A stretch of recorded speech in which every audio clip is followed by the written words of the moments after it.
Evening. We're here for another episode of Is the UK OK? And of course, I'm joined by an amazing panel. I've got the Thunderous One, longtime guest, the Patriotic Christian, and I also have Rebecca Barsef. And Hello. yeah, she joins us all the way from Israel. So awesome panel. Thanks, guys. How are you all doing? Good. Yeah, I'm doing well. Introduce yourself, Rebecca.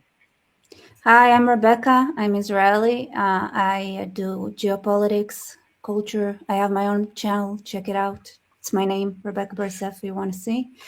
And I didn't sleep much because Iran messes up your sleep.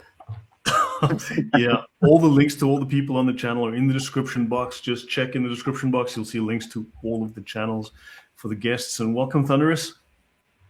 Hi guys, hi to you Lloyd, hi to you Roan, and Rebecca, a pleasure to meet you, and certainly looking forward to your contribution on the channel this evening. Yeah, so yeah, thank you. So yeah, Rebecca, if you'd like to add anything at any time, please jump in. It's you know what makes what's the best cure for your troubles? Someone else's troubles. Yeah, well, So we're going to talk about the UK's troubles because the UK is the canary in the coal mine. Okay. So on the show, Rebecca, just so you know, we have I've got a few tabs open with news reports for the UK, which we'll discuss. I'm going to show a few slides from my talk on the Arab lobby and how many billions they spend lobbying and buying their way into universities, education, into government, and so on. And Roan's going to bring up a handful of topics as well. So guys, thanks all for being here. So as you know, the UK is having its share of problems. Let me bring up my screen. And this is where we ended off last time, right? So we were talking about the Palestinian question. So I just want to remind everyone that the Palestinians, of course, are known for their association with a group associated with a guy from Austria who was a misunderstood painter. So this is the Grand Mufti of Jerusalem, the political and religious leader of Palestine. Here he is doing the praise Hitler salute with his Nazi troops. Here he is having tea with Hitler. Here he is with Hitler again. Here are these people from Hamasistan who are here with their little special spinning wheel symbol or something. Here he is with, I believe this is Himmler, head of the SS or something. And then here, of course, you've got these, again, people from Hamasistan who are doing their praise Hitler salute. And of course, this very famous picture here, there's a couple of these. These are photos of the Hitler Youth flags of Palestine. You can see Palestina right here. So yeah, this is the reality today. And also, because so many people speak of Operation Paperclip, where something like 150 or something, 100 German scientists were taken to America to work on the atomic bomb project. Well, everyone knows that at least 6,000 Nazis moved to Egypt. Never mind the thousands that moved to Morocco, Tunisia, and other Islamic countries. So, of course, the Nazi infection spread all across the Islamic world. Any comments before we go on, guys? Yeah, there's been sadly, in the UK, neo-Nazism is growing. It's infesting every crook and cranny of towns and cities all over the UK now. I've seen it with my own eyes. In fact, a group I was in was infiltrated with it. It's sad to see that this is the way the West are heading towards now.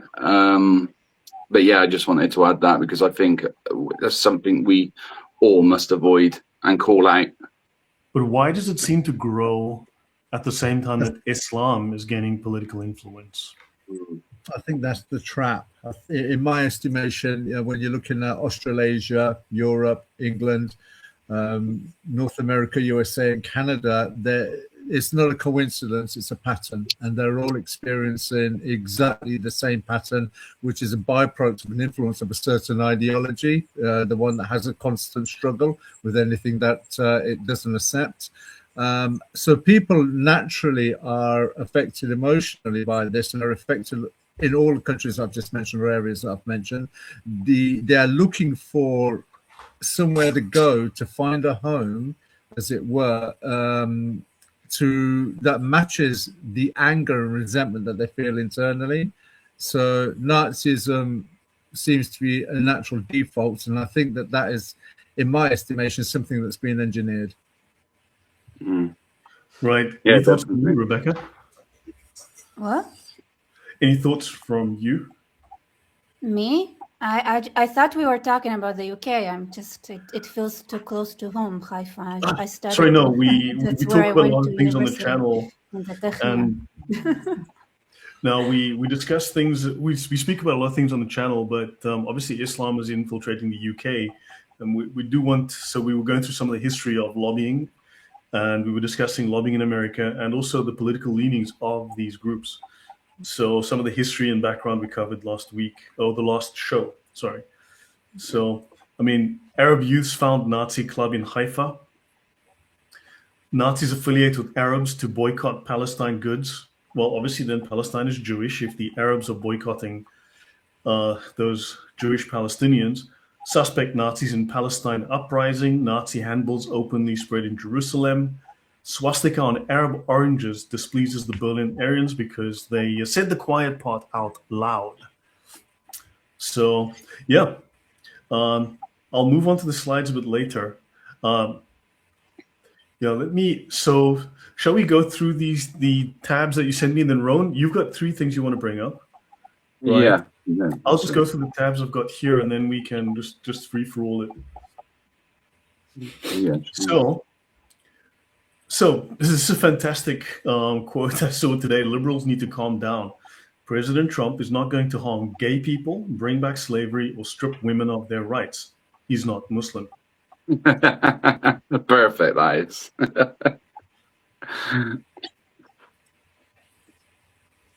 Yeah. Yeah. Any thoughts? Sorry. Also, then, as we know, in the UK, you've seen lots of Brits now very unhappy about shows of Muslim prayer dominance on streets, blocking streets, taking over parks. That's happening in the US as well. And other countries, they're blocking entire streets. They're taking over entire public spaces, and also places that they should have more respect for, like war memorials, draping their flags over war memorials, destroying memorials to British figures and so on. And of course, he was saying that this domination of their prayers in public spaces where they should have more respect for British history.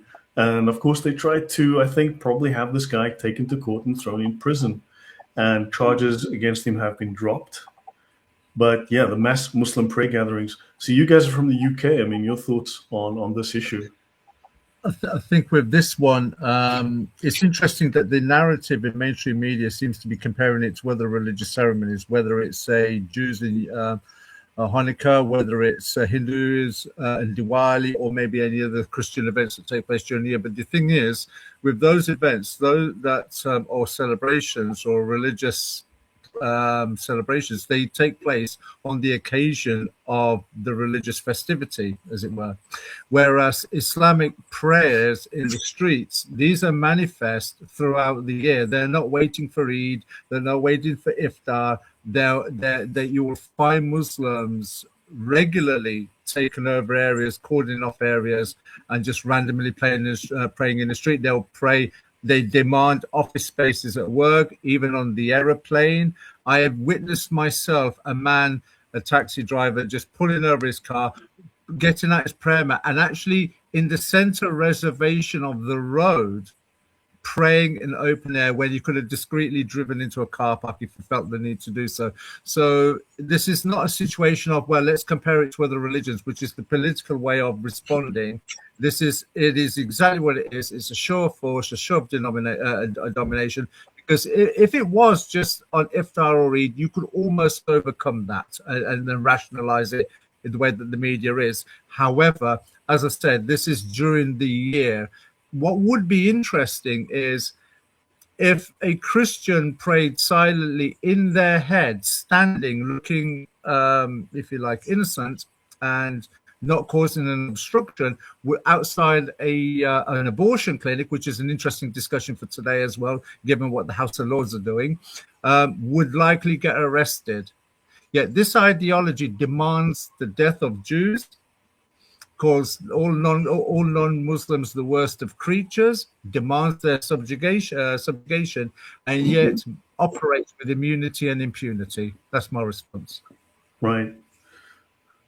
Yeah. Ron? So exactly the same what James said. I mean, it is flexing the biceps of Islam right in the center. I mean, you can talk about them doing it in parks and places of interest. However, it has gone as far as people's front lawns as well. My partner actually seen one a few months ago. Someone decided to pull up in the taxi, get out, pull out his prayer mat and start praying on the front lawn. And she had to tell him to leave, and he refused to listen, of course, because she's a woman.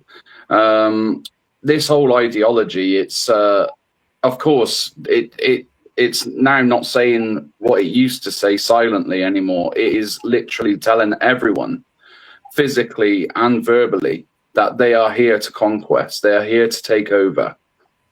And the lefty liberals that are holding hands with them won't acknowledge it.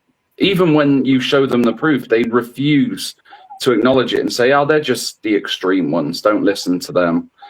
But it's taking over. They're infiltrating every single aspect of our establishment, every area they're getting in.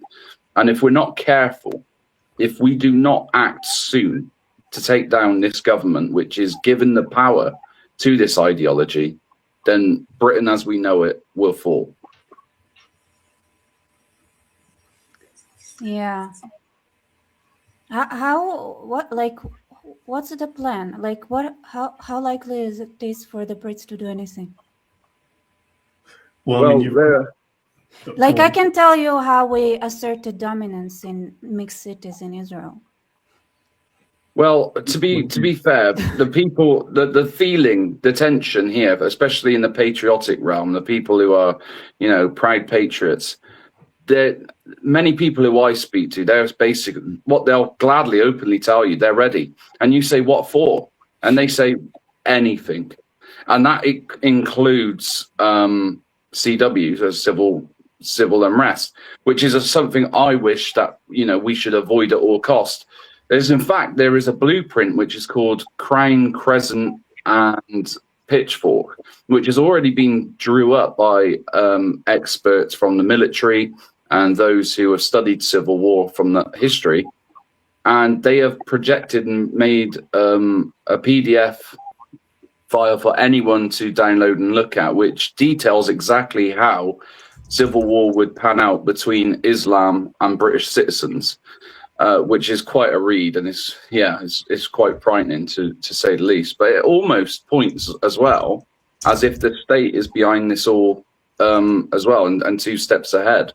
So it is scary, but I do think there is going to be change. We have political change currently as well.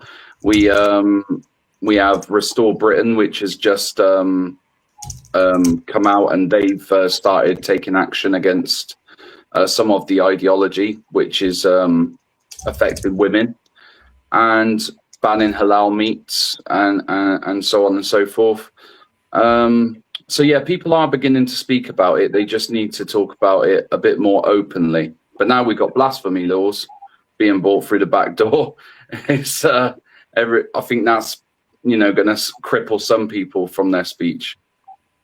How? So, okay, I'll say it like that. Different countries, when they get directive, like they get how methods of operation from up above, different countries follow orders to a different level, degree. If Restore UK, whoever takes over, right?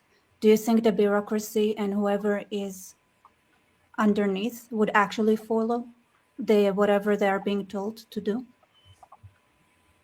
Well, I think the idea with Restore Britain is to reverse the immigration, the mass immigration, which for the most part is Islamic. I wouldn't call it illegal immigration. I'd call it Islamic immigration, because I would presume at minimum 90% of those that have come here, and that's being generous, on the boats or through lorries or through any means illegally, have come here with that ideology. So those that go back to even the Boris wave, the plans are put in place that they would be deported. Those with relief to remain status would also be deported.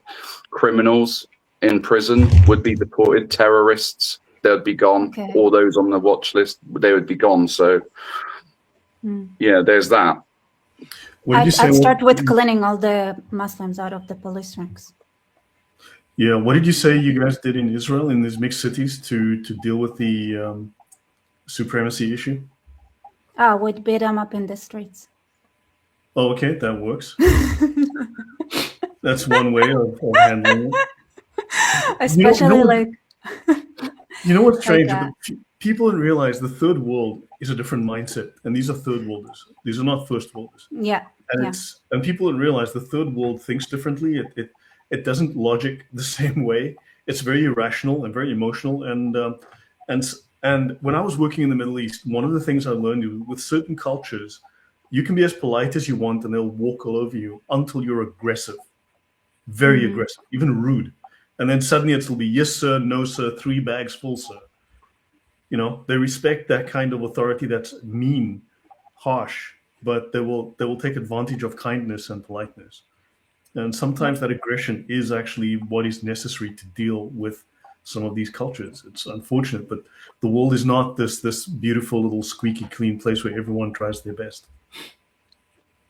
Exactly. It's like we argue most of the time that those that come here don't just drop their ideologies or their culture when they hit the borders. They bring everything with them, including their expertise in war, their hatred towards the West. Any ideology that they've been radicalized with comes with them, and sadly that leads into a rise of anti-Semitism, propaganda, you name it, hatred towards anything that is Western. So we're seeing all sorts taking place against people, vulnerable people. Churches now are being burnt down.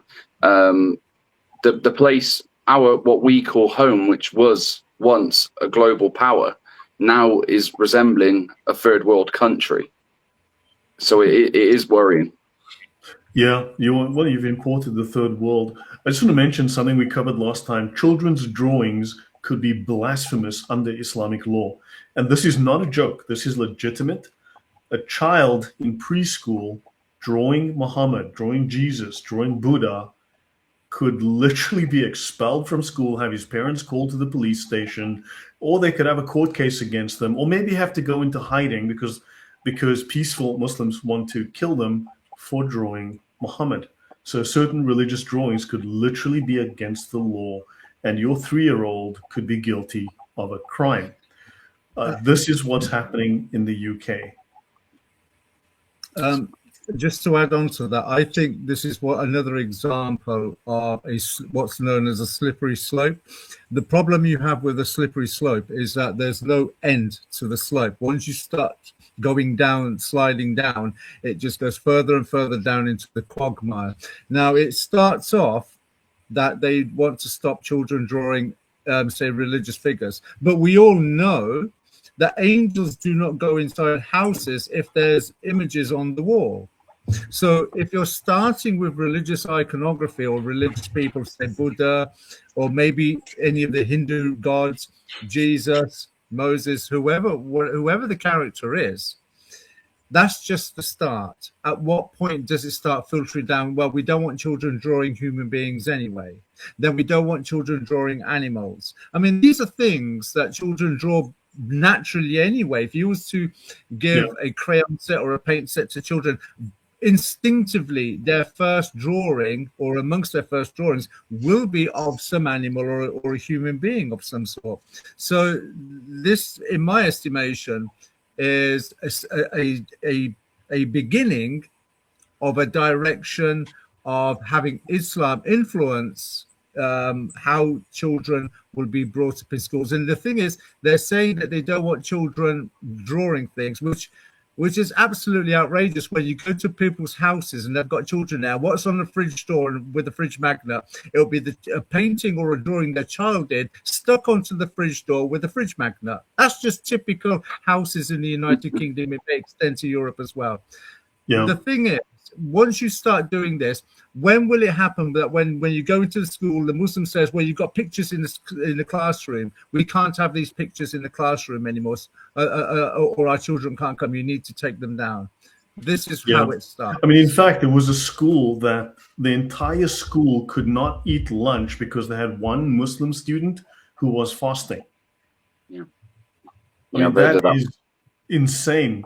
And music and dance may conflict with religion. Oh, well, so much for music and dance then. Well, this is that now when we talk about the slippery slope, music and dance is exactly on that slippery slope as well. So when you start doing things like this, what about music lessons then at school? So we get rid of art, then we go into music. Do you see? I don't get it. Why do you need to do those things? Because our government wants to pander down to the Muslim community for votes. This is the problem with the West. Our countries in Europe and even now in America, if you look at New York and some other places, there are politicians who are British or English, and they have been taught or told by the party that they represent to pander to this community, to do deals with them. So because they do voting in blocks, they will go for any party where they can get the best outcome. And right now, we have recently seen Hannah Spencer from a party called the Green Party get elected on the back of the problems that are taking place in Gaza. Nothing to do with what's taking place in Britain. So we got sectarian voting, block voting taking place. The way it's going, Britain's going to be Gaza pretty soon. Lebanon incoming. Lebanon. Catherine in the chat mentions an interesting comment, which I think is quite but to me, because here's the thing, right? So I'm thinking, like, I put my British hat on, and I'm like, who are you to even look at the child's drawings? Like, it's their psychological world. Like, they should be allowed to draw whatever they want. And if they draw that people like getting hanged, maybe like they need some consultation, but they should be drawing whatever they want to draw. Like, you can't, like, you need to know, like, you even kind of need to know, like, if a child is having a stress, and drawing is actually how you'd sometimes find that. So I mean, it's such a, like, who are you to like shove your nose on whatever a child is drawing? Artwork is a catharsis. I mean, that much is true. Artwork is a catharsis, but it's also, and it's something that Catherine mentioned in the chat, where she turns around and says, since Islam closed off all art, music, or non-Islamic material, it keeps those people in the little dark ages of cave-dwelling Muslims, which is interesting, because if anybody understands anything about minorities that are fighting oppression, art is one of the means that they do it with. So artwork is quite important in a political sense as well. So it's not just a child's expression of creativity, because it's one of the few avenues a child can actually express themselves in a very artistic manner. Or in a very banning the means of pushing back against the totalitarianism. Yes. So you can see where it's going. Yeah. Why are they going to schools with you? There's no, because of the public school system, that what you're finding here in the UK is we're not having people spread out everywhere. They tend to go into these enclaves and create their own communities. But there are Jewish schools where they study Jewish stuff, so they should go to their own Muslim schools. And unfortunately, we're not seeing that. There are some Islamic schools, if they put the money into it, but knowing that we will provide free education, they take advantage of every single thing the government gives you. And some have even said, some imams I've witnessed say on video, that it's our kind of jizya we're paying them already, before we've even given up, if you like. But they'll take advantage. They're there. That's what they're there to do. They're there to go in, to infiltrate, and to take over. Get your children out of those schools then. Get them out. The thing is, Rowan, do you remember, was it only last month where there was a few video releases of what was taking place in Islamic schools, and one of them was actually two men from the local mosque, or two local imams, actually teaching people how to wipe their anus, teaching children how to wipe their anus, and it was with water, not to use toilet paper or to use wet wipes. This is the level of influence that we're having now in the education system. So it's even teaching children how to wipe their own anus, which is taking the responsibility away of their own parents. Yeah, exactly that. Rebecca, I don't think you understand, because you said why don't you just kick the children out? Do you see, if we had leadership like that, if we had leaders that were willing to do that or even say that right now, they would be absolutely cancelled, shut down, censored, condemned. They'd be called racist, Islamophobic. The book would be thrown at them. They'd be in prison. The way the UK has become, our freedom... They're taking away your individuality, right? Because it's like, it's your choice to make. Like, who are you to judge my choices? I don't want my child to be in that kind of influence or environment. I think you would have to see it to believe it. I mean, we think that like things in the Middle East are bad. You come here. No, but there's a lack of political will in the UK, and there's no strong leadership. And also, just give me 1 sec, Thunderous.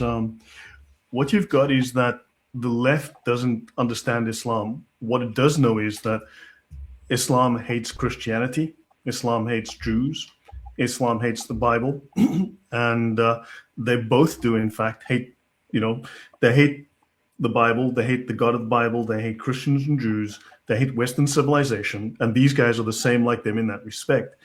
But then also the British government seems to have the view that when you are aggressive, when you push back against Islamic encroachment, this creates radicalization. So they have to now suppress their own population to prevent radicalization. The problem is the government clearly fails to understand that Islam is radical as a norm. So now, of course, it's not the government, it's the people, because it's like, if there isn't, like, if the school is still standing, it's the people. No, well, the government is setting policy, right? The police are enforcing policy, the government enforces, but people also in the West. Why is there no homeschooling in the UK? Here's the question: how will the late abortion ruling benefit Islam? Right? Think about it. Who has abortions in the West? Right? You're looking at Westerners. Think abortion is awesome. Not the Muslims, not the immigrants.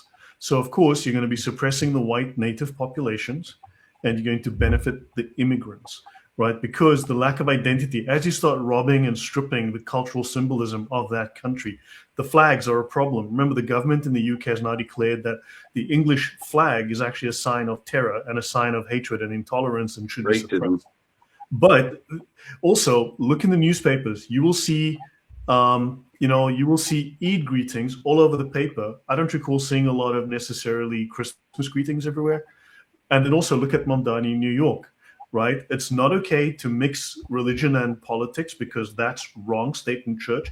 But Mamdani is having iftar in the actual in the mayor's offices, and they're busy praying, and nobody says a word. The liberal left suddenly doesn't have a problem with that because it's brown people now. Right, so there's lots of issues, and unfortunately, the UK lacks the political will. Although that does seem to be changing. I want to just bring attention to this. Now, this is Colonel Kemp, right? But it's like it's the people that need to do something. Like the way the Muslims got it. Don't forget when they didn't do it from like they. Remember what, the UK? Suppressed? The UK imprisons 4 times more people than I how think. How many spots do they have in prison? Because when I was in Liverpool, I talked to this guy. He said they had mandatory Islam studies in school, and he got his child out, and the school like called him, and he won. He won against the school.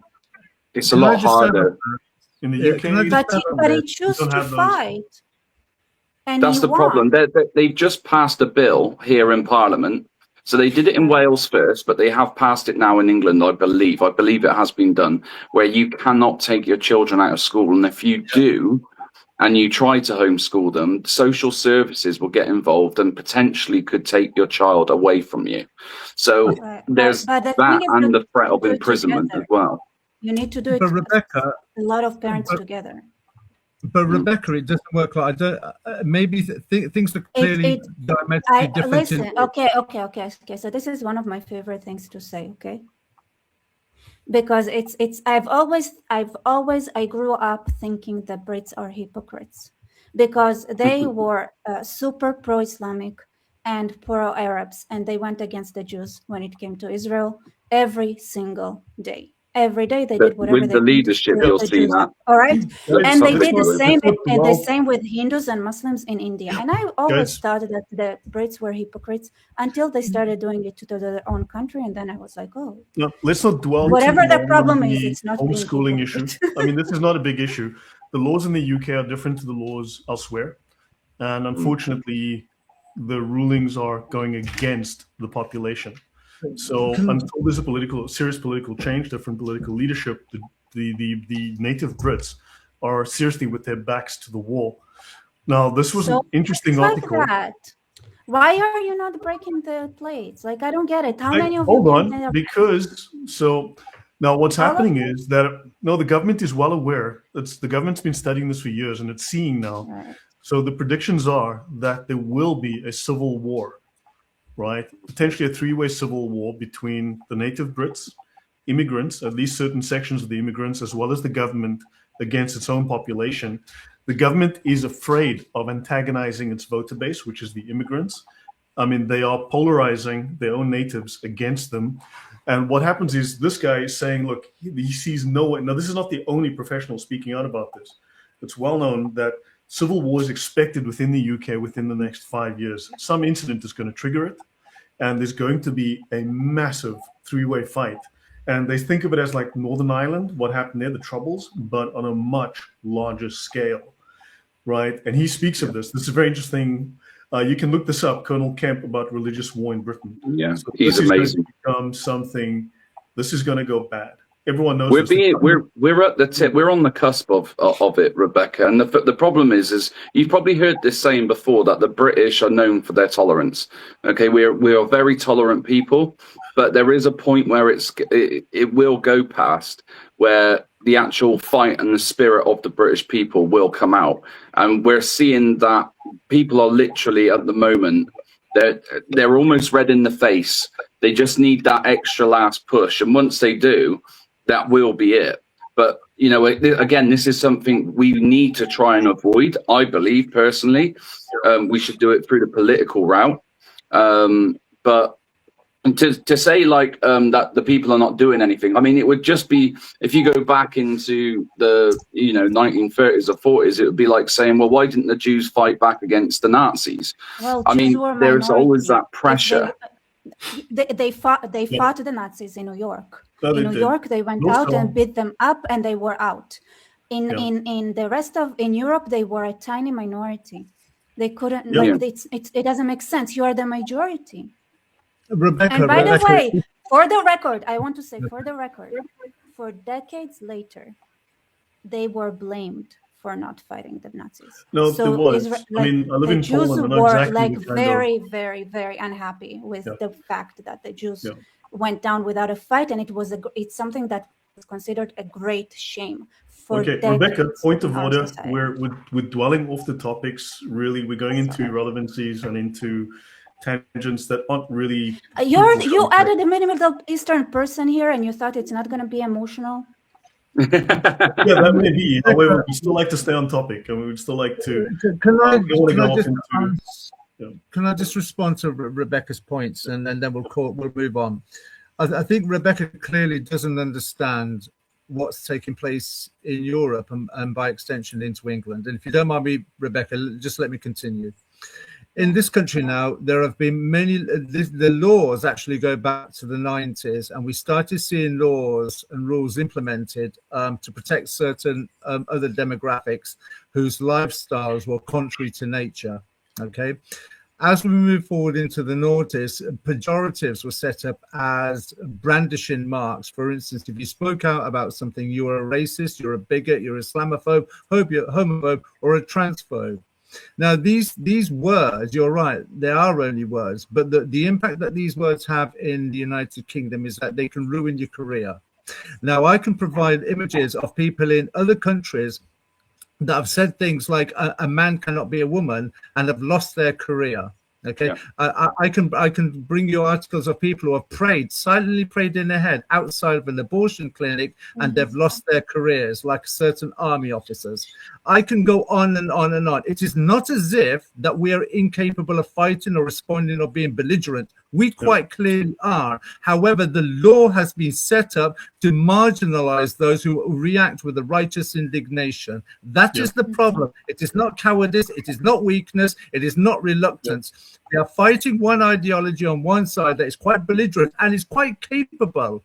Okay, no matter what you think, Rebecca. I know them. I know exactly what they're doing.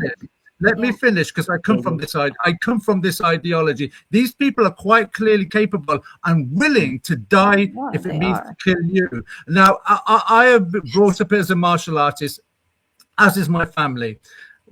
I don't know any person outside of the ideology of Islam that is willing to die to save other people in the way that Muslims are prepared to kill. That's the difference. That's how far they are prepared to go. So you do have to understand your enemy. That is one side of the problem. The other side of the problem, which is what Lloyd has been bringing out recently, is the funding from Qatar oil money, which is influencing politics and creating laws and legislations that are designed to protect this ideology. So no matter when you start saying things like Muslim rape gangs, you can't say that anymore because that's racist. You can't say things like the Muslim drug gangs, or convert or get hurt in prison, and the Muslim population, which is increasing. You can't say these things, otherwise you lose your job, you lose your credibility, you get cancelled. And then also don't forget, the UK population was disarmed, and then of course you have Muslims in positions of authority, from the police, the judiciary, education system. I mean, even they're the Home Secretary now. And you've got all these Muslim justices. So the Brits, unfortunately, tolerance has been weaponized and used against them. And now it's a bit late. They can still turn it around, but I don't think it's going to happen without violence. Now look at Berlin. I was in Berlin not that long ago. Berlin Youth Center covers up gang rapes to avoid Muslim stigmatization. Yeah. I mean, put it this way. Let's say ISIS plants a nuclear bomb in London and kills 3 million people. I mean, imagine the backlash against the peaceful Muslims. Someone think of the Muslims. You know, it would be that would be something that would, like, you know, it would bring Britain out of its, you know, its coma. I think we also need to mention as well that the media, what Rebecca doesn't understand is that the media are complicit in all of this. Whenever a young girl gets raped, or a child gets raped, we do not find immigrant raped child. We find a man who lived in a certain location, who is an immigrant, that lived in a certain location, say Birmingham. Oh, Birmingham man rapes 11-year-old child. What we don't read in the newspaper is immigrant Muslim from, say, Morocco rapes an 11-year-old child, which is the truth of the narrative. So the discerning reader of what's going on actually know what the media are up to. We know when we hear of an 11-year-old getting raped, what the likelihood is of what the true narrative is behind that story, which infuriates us a little bit more. Then also the police are also complicit, because we had a situation in this country in Epping where there was a child rapist in an Epping hotel. And the police themselves, though they denied it at the beginning, the police themselves ferried in left woke protesters to counter the righteous indignation of the local demographic that are protesting against the hotel in the first place for hiding the flipping rapist. Yeah. A couple of things. I mean, for instance, this new blasphemy law, what they call now the Muslim anti-hate law, this is now being used everywhere to just even suppress discussion. So there's I mean, the discussion alone of the problems are being suppressed. Now, here in Germany, of course, you've got these, unfortunately, these will be leftists. They didn't want to report serious sexual assault allegations to police because people will be labeled typical Muslims. I mean, this problem is very, very widespread. So this is about a group of Arab boys at the center. And I mean, this is a complete and ugly scandal. So this is something, unfortunately, that is not just in the UK. This is probably happening in the US. It is happening, I know, in Belgium, in France, in other countries as well. Not in Poland, not to my knowledge, because the way I know the Polish men, they would drag these people outside and they would teach them a lesson. So this definitely is happening in the UK. Asylum seekers gang raped, spat on, and kicked woman on UK beach as one filmed the predatory attack. And these are from Egyptians. So what do you guys think would make the Brits act? Rebecca, I think it'd be the next attack. The problem we've got here, Rebecca, and if I let's say, for instance, I was in the vicinity and I saw a child or a person getting raped by an immigrant, and I went in there and I ironed him out, or Roan ironed him out, you know what would happen? We would be arrested.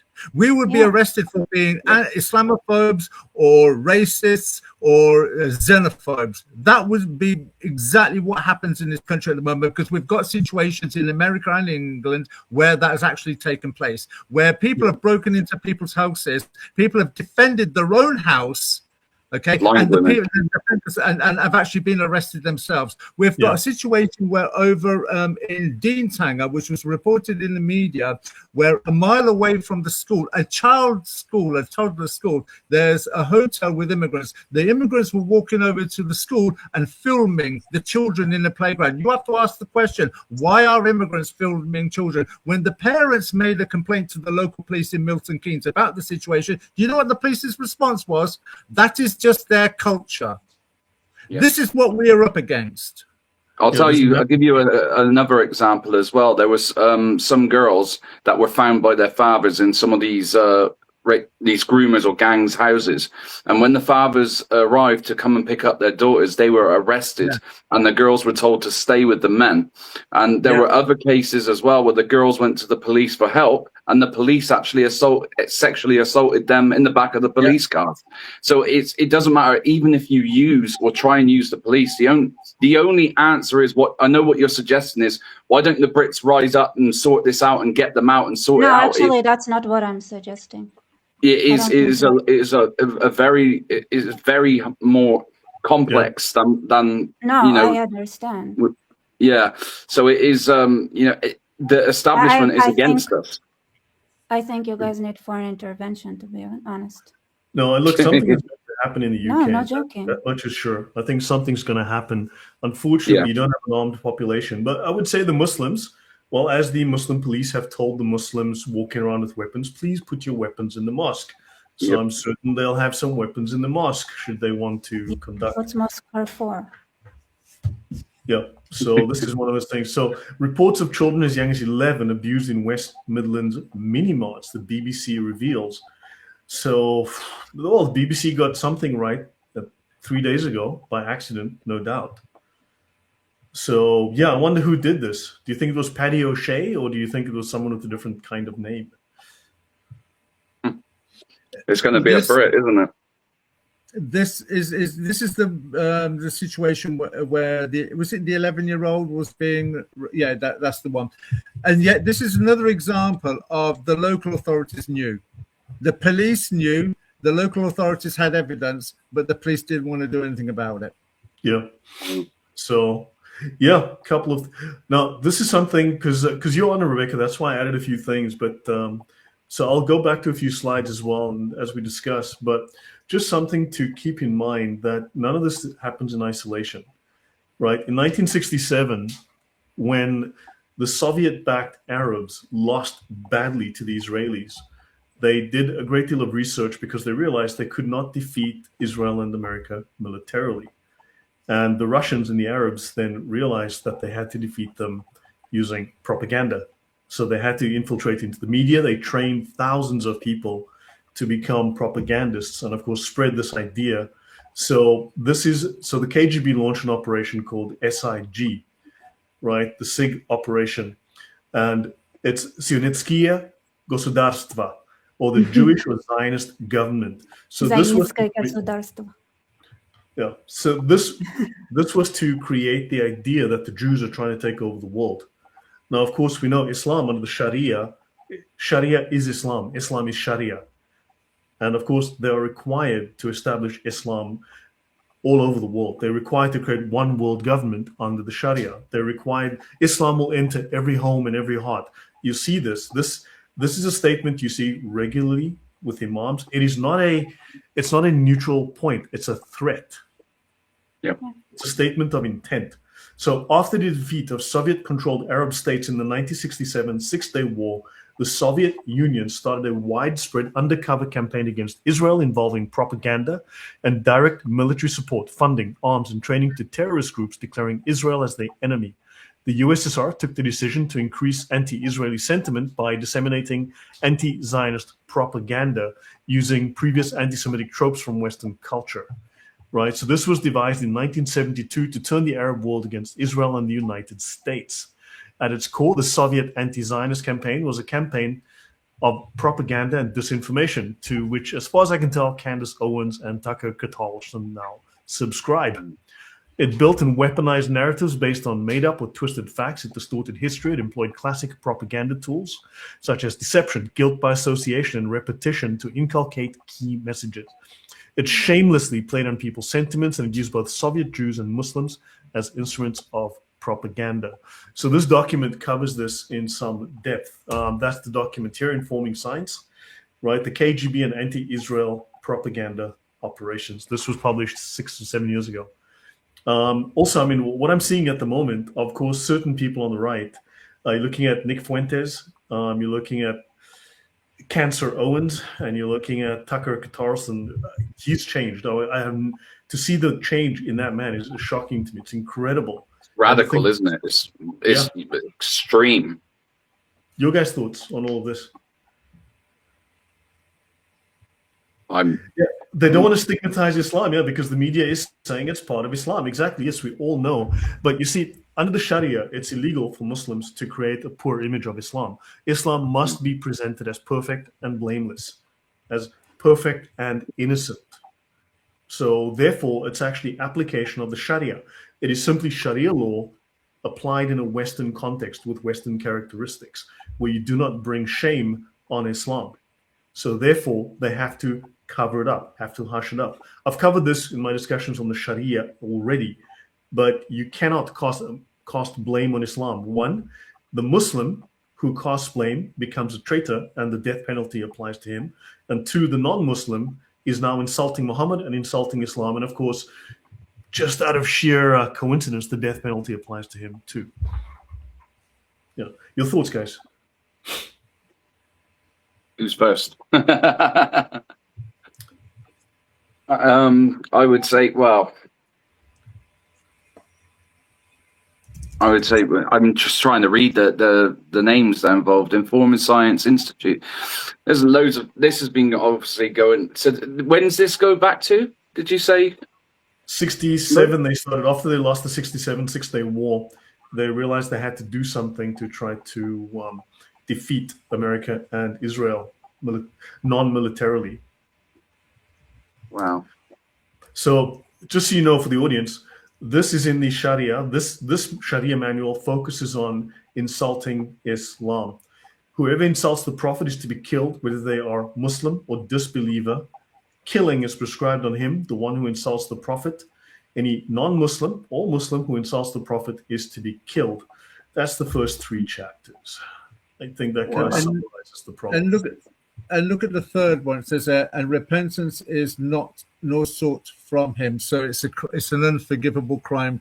Notice this as well. You can insult Allah. You can insult any other prophet. You can pretty much do what you like as far as Islam is concerned. You just cannot insult the prophet. You have to ask the question, who are Muslims really worshipping here, Allah or Muhammad? Yep, one has to ask. So this book, really, just so you can see the title, it's called The Unsheathed Sword Against the One Who Insults not Allah, but the Messenger. And then it mentions Islam and Allah sort of secondarily. Doesn't Allah as well praise Muhammad at some point, praise for Muhammad he prays for in Muhammad. the Quran? It's incredible. Yeah. So really we are seeing the Sharia being applied by Westerners.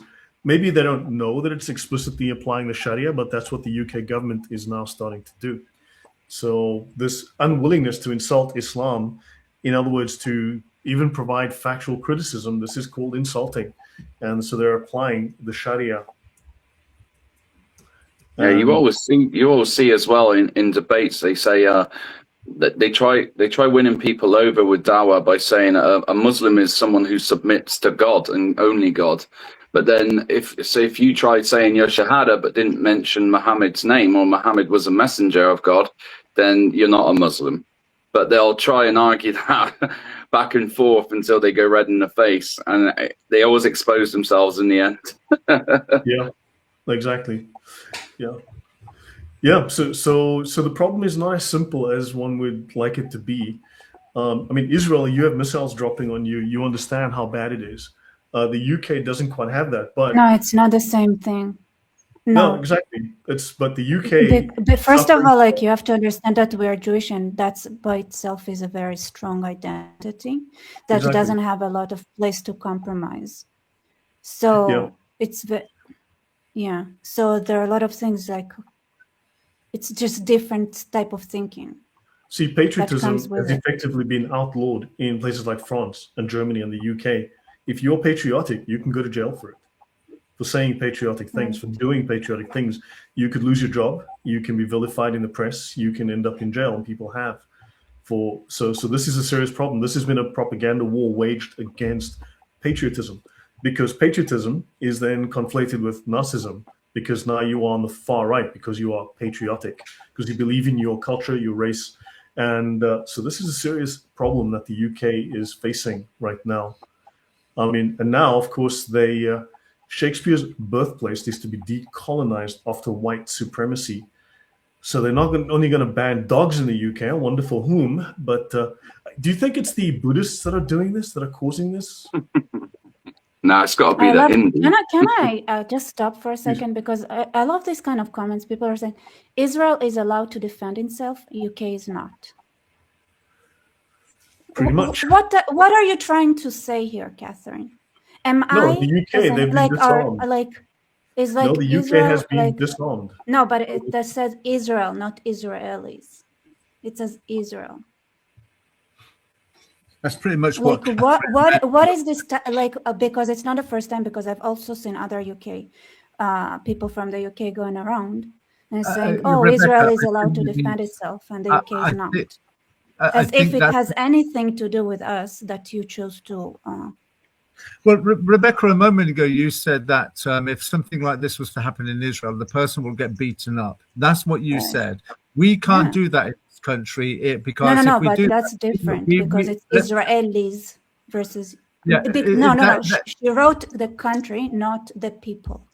Okay, Rebecca, I think you're being a little bit pedantic there. I think anybody reading that will discern that's the context of what she meant there was Israelis. She probably didn't exactly put it like that, but I think anybody with a discerning mind and listening to this conversation would clearly discern that she meant Israelis, not Israel. And the point that hence that's why the comment is made the way it is, because she's basically saying it's okay for you in Israel. You can use the violence on a street level if you feel that would be useful to your advantage. We can't do that in this country, because if we start applying the law of it's not that straightforward, to be honest. It's not that straightforward. Not true, but self-defense is effectively illegal. But Israelis just don't care as much as Israelis make a ruckus. Like there were cases like when there was the case of Domi. From after that, you can, if somebody enters your house, you can shoot them, but that was a whole thing, and the person it started with a certain case, and there are a lot of cases in Israel. It's they arrest you, they go through, and then the country goes crazy. What are you doing? It was justified, and then the individuals, a lot of them do sacrifice themselves. Well, look, in the UK though, people have been at peace for a long time. People have been very tolerant. And they have not been living under threat. And now suddenly you've got this quiet infiltration that's been happening. you have suddenly Muslims in control of major cities in the UK. You've got something like, 18 or 19 mayors who have now taken over. City councils are changing. The culture is changing. Things are changing far too fast. You've got far too many of these people being allowed in. And the UK never voted for this. They voted against this for 3 decades. Nothing's been done for several decades, more than 3 decades, in fact. And the unity between them all as well is something that, unfortunately, at the moment, we don't have in Britain. Us Brits are very divisive. We like to have our own way of thinking, our own way of, politics. We like some people are very different. Like in a household, you could have one person voting for one party and another voting for the other. But with Islam, they tend to all group up, and it's what the imam or the leader or the MP tells them that they have to do. And that's what they will do. So with the Green Party, for instance, they were, instead of voting for Labour like they usually would, they voted on something that goes completely against their ideology, trans, drugs, all sorts, that they want to legalise. Yet they did it because they knew it was another step for them to get more power. I think as well, to add on with what I think here's the thing, okay? First, let me say something. I want to make something clear. In Israel, people were willing to sacrifice themselves for the ability to do what we do. It wasn't straightforward. It wasn't with permission. People were put in jail, people were killed, people were everything demonized, bank accounts were frozen, people were taken, there are people who got into a worldwide ban list, for being settlers and fighting against Muslims locally. People, and I know so many, right, who decided to go against, and they paid the price for it, sometimes the ultimate price. But people did it, and I think yes, in Israel, and what bothers me is people don't understand how much people sacrificed and how many stories like that there are here. Yeah. So that it would be like that. It's not that the system was for us. It's nothing like it. Everything that happened in Israel, but people decided to jump on a grenade. That's point made and point understood. But just remember, when you initially started about this, you were very critical of the British population, saying, "Why don't you just?" It's not. No, it would be. Pause a moment. It's because I understand the Rebecca, price. Pause a moment. It would be simply to just say, we faced similar issues in Israel. This is the approach we did. And then you can investigate what are the differences in the UK, and approach it constructively rather than to criticize and then create hostility, because this is turning into an argument. It's not a fruitful discussion, and I'd prefer to have a fruitful. We have got people jumping on the grenade. Have you heard of Tommy Robinson? So he's a major person who has given up his the freedom for his family, the safety of his family. He's put himself in prison to speak about certain things that have gone on, and the threats that he faces because of the work that he has done and the light that he has shone on the grooming gangs and other crimes that have been committed against our nation. He is hunted down not just by the people that he's accused or blamed for certain atrocities, but the establishment itself. And we have many people that do that, and they get imprisoned. We're at that phase now where people are standing up, beginning to voice out their concerns, regardless of being jailed, hurt, anything. We are on that point now. That's where we are. Can I just add on with what Ron was saying earlier? I think it's important to recognize as well that when we look at the state of English politics, particularly post-1997, the amount of voter apathy that's taken place in this country because of one failed government after another, one betrayal after another, has gone on and on. People's lives post-1997 in this country hasn't got better. It's actually got significantly worse. One example, I could sit here for hours talking about how the country has fallen since 1997. I just want to give one example. Potholes in the roads in England are a joke. There are third world roads that we've got in this country. We have to have a thing called an MOT to make our car legal for the road. I think it's going to get to a point where we need to make the road legal for the cars. That's how silly it is. So a lot of people have now become apathetic and don't vote. The Islamic ideology is pro-politics. It is a political ideology. So when you're looking at voting, Islam is more likely to vote, whereas the general population in this country is now least likely to vote because of cynicism, criticism, and apathy. And that is what's allowing these people to get more swing, more pay, more swear, more power in political office. All right. So as Brits, what gets you going? Like, what gets you motivated to do something or to even to vote? It will be our children. It will be our children. I think that's the. If you've seen what happened last year in Southport, when this young man decided to chop up some girls in a nursery where they were doing some dance lessons for Taylor Swift, the reaction, not just in the area that it took place in, but across the United Kingdom, it completely blew up. As a result of that, they opened up courts 24 hours a day, 7 days a week to jail every single person who was involved, including 12-year-olds and those that just shouted at police dogs. But it is our children. I think, like, in regards to the murders as well that have recently happened, there's been a few. A lot of this as well, Rebecca, it gets shadow banned. It gets put to one side, or like it will be framed as if it wasn't done by a Muslim. That, you know, they'll make it look like the person's British. They won't come out and tell us it's terrorists or that it's because they are radicalized or anything like that. They'll just completely hide away from it. So they blind us as a society to not see what truly is going on. But it is beginning to be, the truth is coming out, and people are beginning to wake up to it. In the US, with the two Muslim youths who threw those pipe bombs, those homemade pipe bombs, at the demonstration outside Mayor Mamdani's house, and the news reporting tried to make it out that the protesters, the Christian protesters, threw the bombs. That the bombs were thrown at Mamdani to attack his property and his life. They completely twisted the story, and we see this all over. We see it's disgusting. It is, but this is starting to make people angry. I think the cat's out of the bag, and it's just what is going to be the spark that creates that explosion. I think that's the only question now.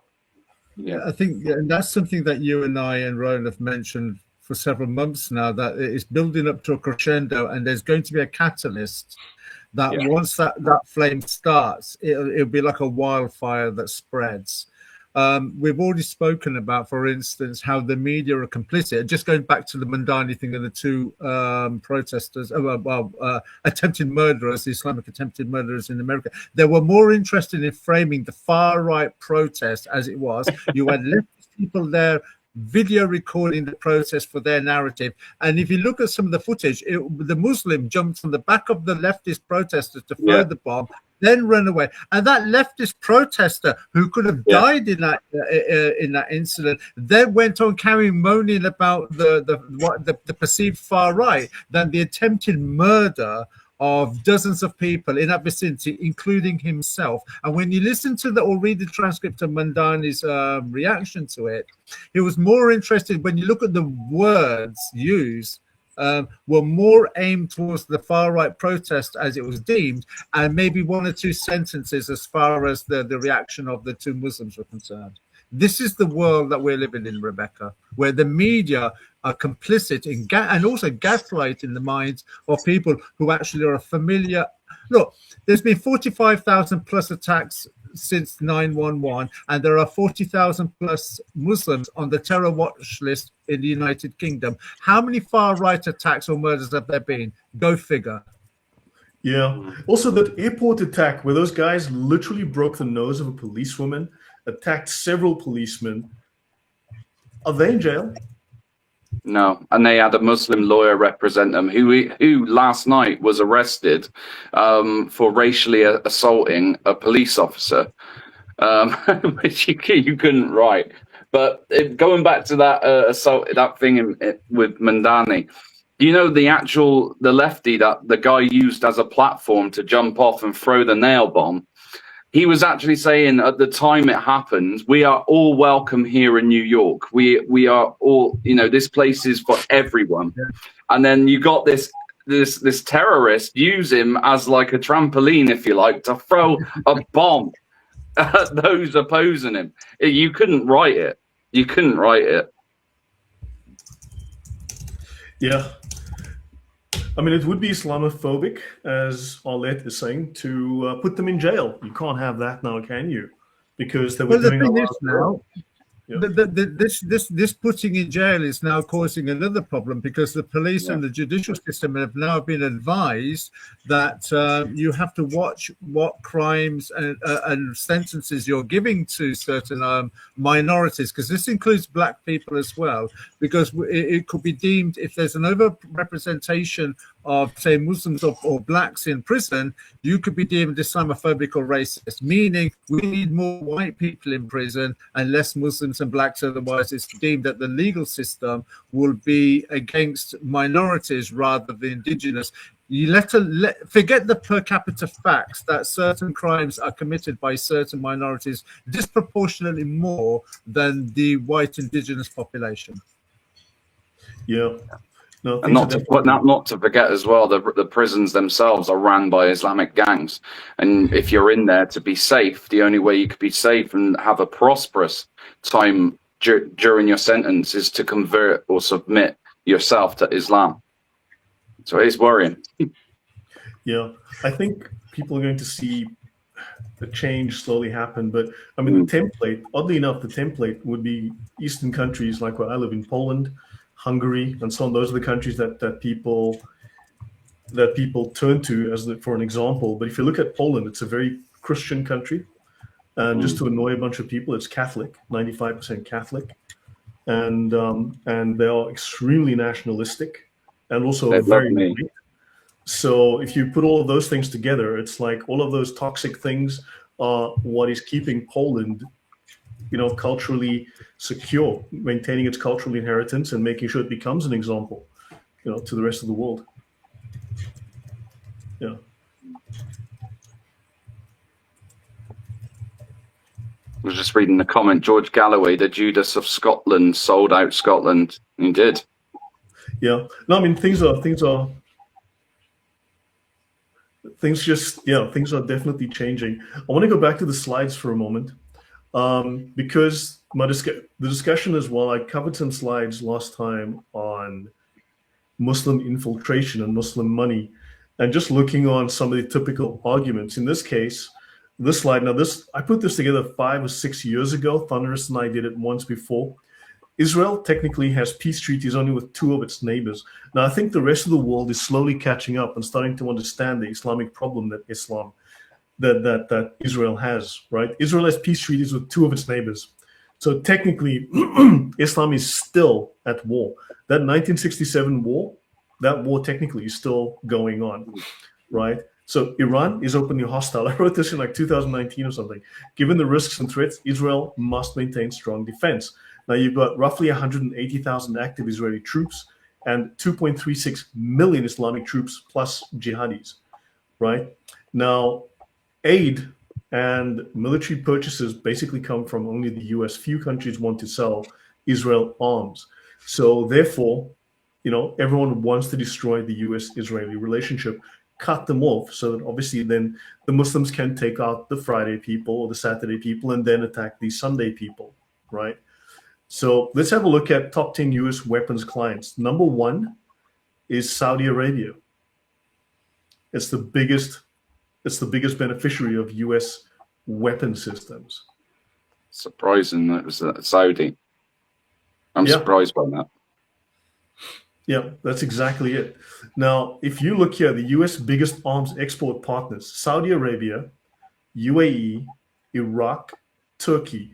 These are Muslim countries. You put them here, this bar would slide off the edge of my screen here. Israel is not on this list of the top export partners, oddly enough. So yeah, everyone calls for there to be, what do they call them? Like restrictions on weaponizing or giving them the actual ammunition to look after themselves as the only democracy in the Middle East. Yeah, exactly. So that's a serious problem. So part of the propaganda that I mentioned earlier is to create a misperception. People don't follow the money, look at the statistics, right? And this is where we end up looking at the facts like this. Now, of course, South Korea, it's got North Korea as a neighbor, so that's understandable. And then, of course, you've got Taiwan, that's got China as a neighbor. And we all know what's happening there right now. So these countries are purchasing. What is Saudi Arabia doing that it needs so much weaponry? Nothing. It's for display. Yeah, it looks like it's planning. It's planning. Yeah, what? I mean, they don't have the mentality. They don't like. Yeah, when I was working with the camera systems, the targeting systems, and the cameras and so on for the attack helicopters, for the fighter jets and so on.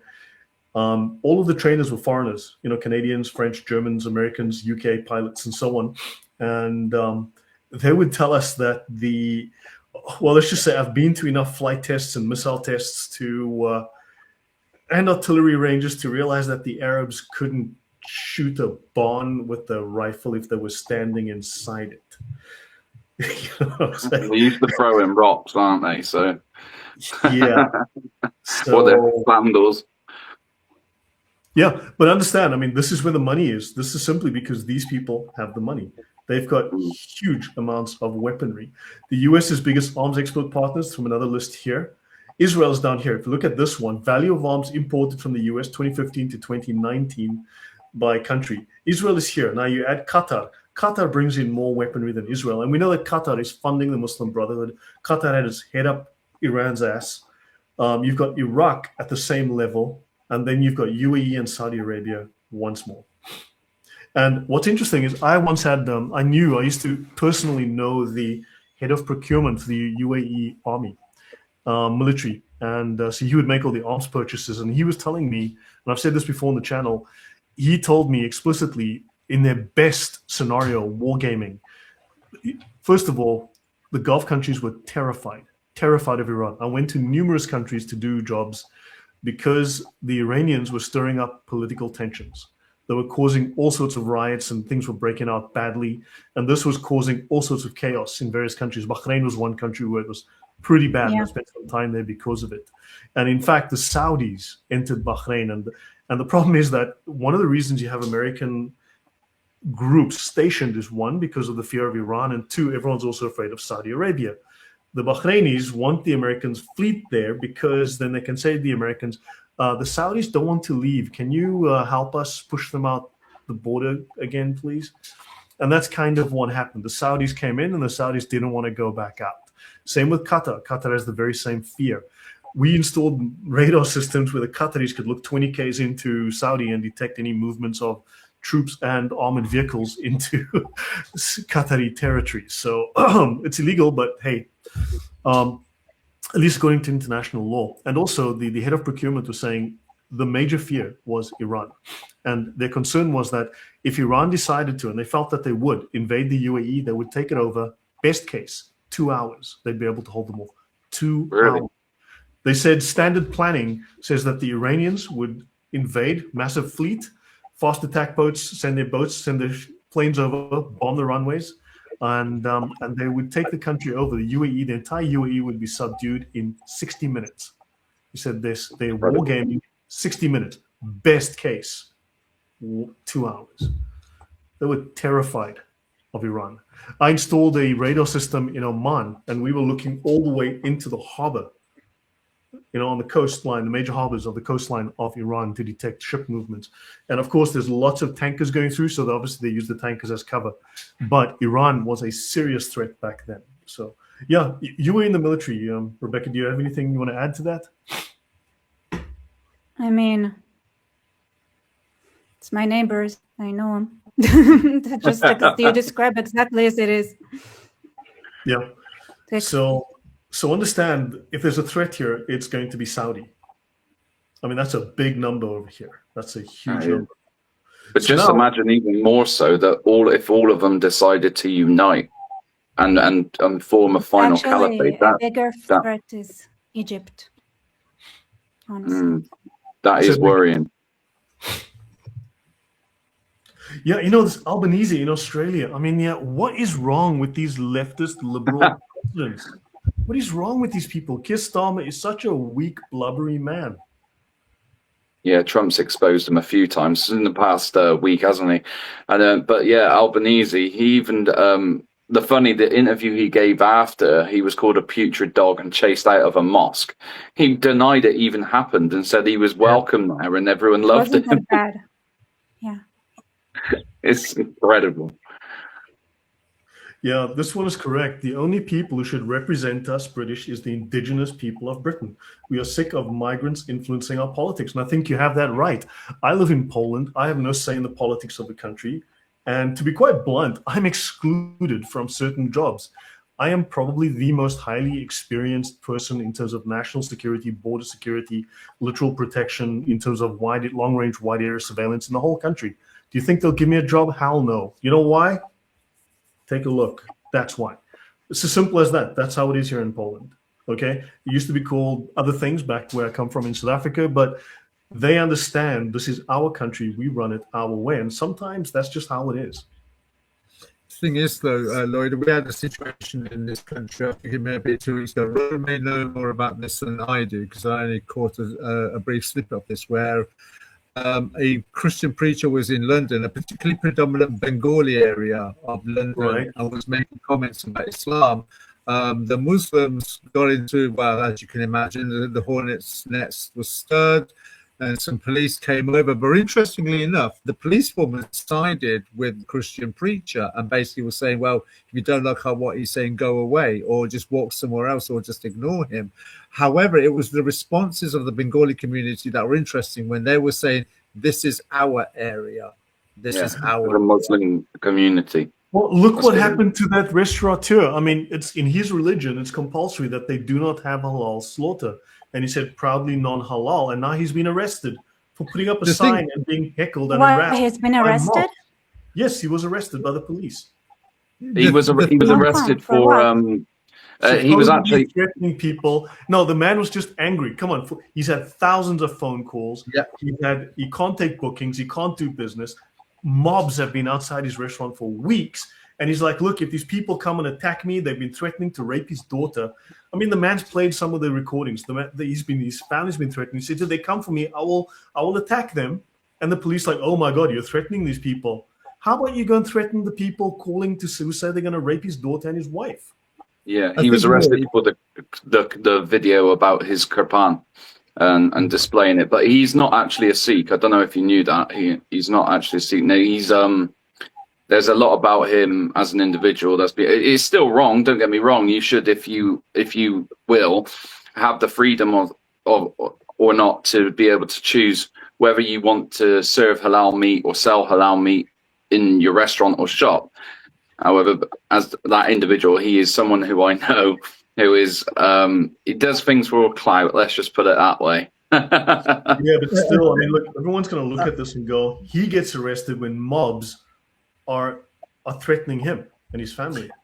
I think the thing is there, and I know I mentioned this many years ago, may have even been on the Gin and Tonic show, that people want us to look at the Hindu, Sikhs and Muslims. And though the religions are different, the culture is the same, the language is the same, the dress sense is the same, and the food is the bloody same. So they share a lot of similarities. But at the moment, we've seen in recent years protests or tensions between the Muslim and the Hindu community. And we're now seeing where the Sikhs now have had enough of Islam. They're fed up of being their neighbors, because there was this brown skin brotherhood mentality. It didn't matter if you're Sikh, you're brown skinned, and if you're a Muslim, you're brown skinned. But so there was some kind of, and I know that because I've come from the community. I've seen it with my own eyes. But now the Sikhs are beginning to get fed up with the Muslims, and they're actually, from what I've seen and listened to, they're more siding with Tommy Robinson now, and joining up away and getting away from the relationships they used to have with the Muslim community. Because though we talk about white girls being, the indigenous girls being raped systematically, sorry, did I use the wrong word, systematically in this country for decades, the Sikh communities had its own issues where they were, if you like, love groomed or love bombed by the Muslim men, were love bombing the Sikh women, getting them into sexual compromised positions, and then blackmailing them to go on as prostitutes. Otherwise, they will be exposed to their community because they had video recordings of the sexual acts that were being done. This was also going on for decades and known in the Muslim community, as known in the Sikh community. But the problem with the Hindu and the Sikh and the Muslim community is that they're full of pride. And you know they're full of pride because the Muslim community do a thing called honor killings. So, but they've reached an impasse themselves now, where they're having to, almost like, we've had enough as well. We need to find somewhere a home that has the same kind of issues that we have, because the Sikhs are not great in number. You know, I don't know what the percentages are, but in the Sikh community, it must be 10 to 1 as far as national demographics are concerned. So you're finding now the Sikh community are moving towards Tommy Robinson and away from being neighbors, as it were, to the Muslim community. And by extension, well, the Hindus never really socialized with the Sikhs or the Muslims anyway. They're very insular. But it's interesting to note that they are also victims to what's taking place. So it's interesting to see how the divide will change the country as to who sides with who.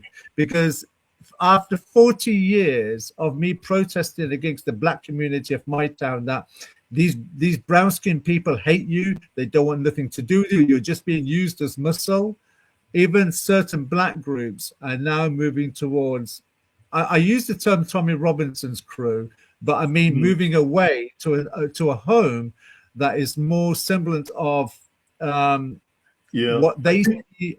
Civic nationalism. It's got a lot. Sikh religion started, and their whole martial arts started as a defense against the Mughals, who slaughtered hundreds of thousands, if not millions of them, and took their women. So, before we go to, just so by the way, the Israeli lobby reflects the will of the Americans. Everyone seems to make the claim that we're dealing with a situation where Israel controls America. It's like saying that your children control your money. It's like, no, you love your kids, so you do things for people you like, right? So in 1974, chairman of the Joint Chiefs of Staff, General George Brown, attacked the Jewish lobby and Jewish ownership of banks and newspapers. Senator Thomas McIntyre, member of the Armed Services Committee, acknowledged the influence of the Israeli lobby, which he said reflects the will of a strong majority of all Americans. And then he turned the question around. He said, okay, so what about the oil lobby? What about the oil lobby? Let's look at the oil countries. Those are all Muslim countries, last I checked, basically. And the influence of big oil is far more insidious, far more pervasive than the influence of the Jewish lobby, with 60, 70, 80, 100 times more money. For oil and influence seep across the ideological as well as party lines without public approval or support. So the difference is people dislike Islam and they've got to force their views, whereas people actually like Israel because, well, it's where Jesus came from, if you want to put it in very simple terms. So he said the Jewish lobby is not in the same league with the general's own lobby, the Pentagon and the defense establishment. So that's very well. It's also not the Israeli lobby. because it doesn't represent Correct. Israeli Yep. interest. And this is a problem because we need to have a stronger Israeli problem because those American Jews don't represent Israel. No, Greg, they're They crazy. don't. leftists. They go No, against they're our crazy interests a lot of time. Correct. Also, No, but because they represent American Jews, not Israel. yeah, but That's also like- these are crazy leftist Jews. These are California and New York Jews, liberals who are insane. So, by the way, so everyone talks about AIPAC because the whole discussion that we started on the previous show was to go through the Arab lobby, Arab money, and influence in Western politics and education. So, AIPAC is actually domestic money raised by American Jews and by American Christians.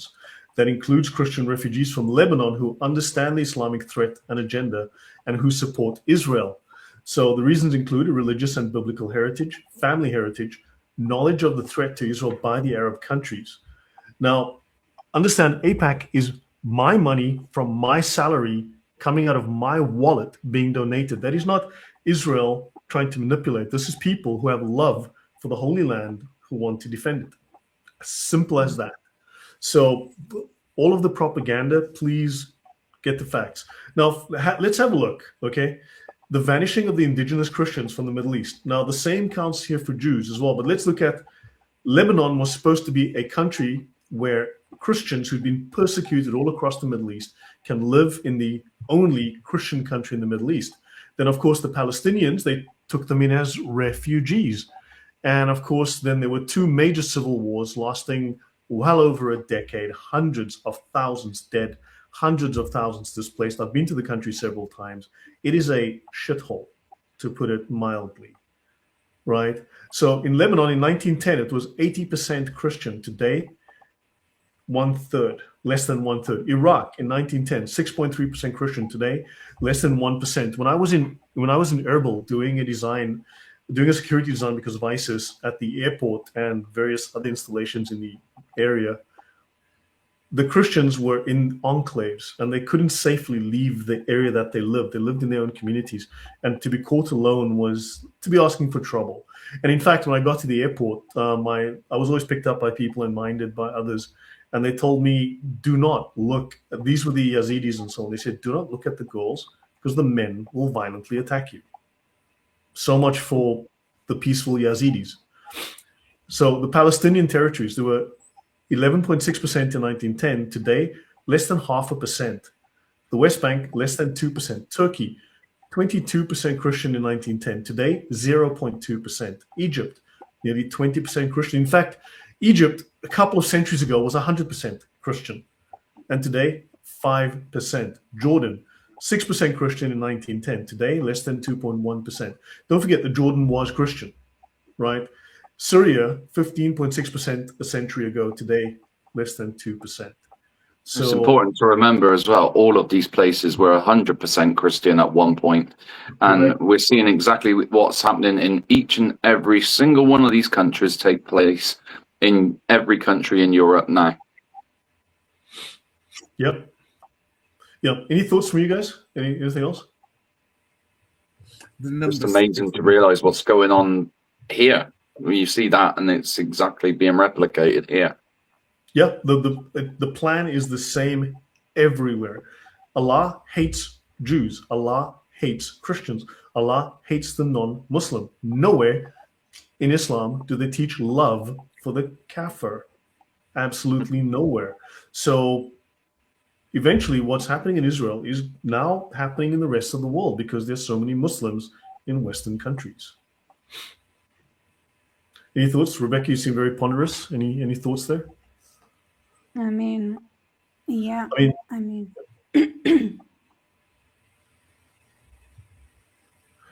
and I mean, if you look at Jews used to be living all across Africa. Now many places have zero Jews.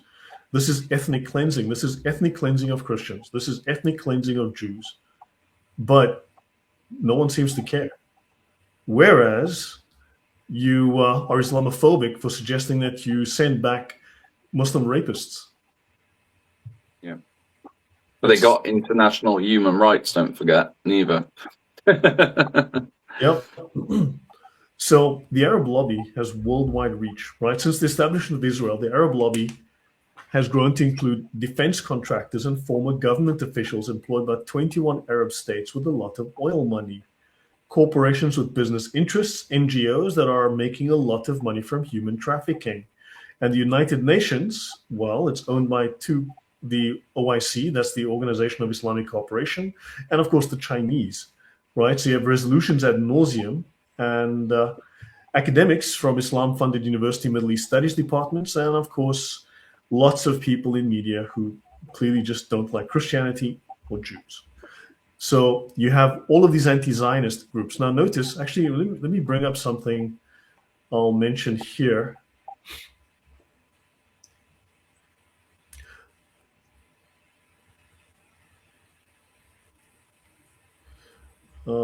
Yeah, here we go. I mean, this is relevant to me here. So people are not Jew haters. They simply have issues with Zionism. So let's look at the difference, okay? People who don't like Jews, they attack synagogues, Jewish businesses, Jewish schools, Jewish homes, and Jews. But people who are anti-Zionist, they attack Jewish synagogues, Jewish businesses, Jewish schools, Jewish homes, and Jews. Definitely a difference. Any thoughts from you guys? I think talking about Jews is boring. No, but this is part of the influence and the lobbying, because I did this at one point. I actually had an issue. I was doing a show with, I did a show on the Talmud. It was 7 episodes on the Talmud and Talmudic law and such, you know, and comparison with the Sharia. And this was to debunk a lot of the stories that people tell. And we ran into a lobbying group that gets money from, I don't know who, but it was funded by a well-known American billionaire who sends a lot of money to the Democratic Party. And it got so bad, this happened, and then the group that we were dealing with, eventually someone was inspired by them to go shoot up a synagogue and killed someone. And my friend in America, his channel was shut down. Things got really bad. His channel was shut down. People ended up on his lawn. He had to chase people off his lawn. They threatened his life. We got the FBI involved. It got out of hand because we were debunking, we were going after their claims about the Talmud and such. I was going through all of these claims that they make. So yeah, it's not that specifically it's about Jews, but I wanted to talk about the lobbying and because it opens up with the lobbying. This is what the Muslim money is doing, and now it's doing it to Christians. Now they're shutting down churches everywhere.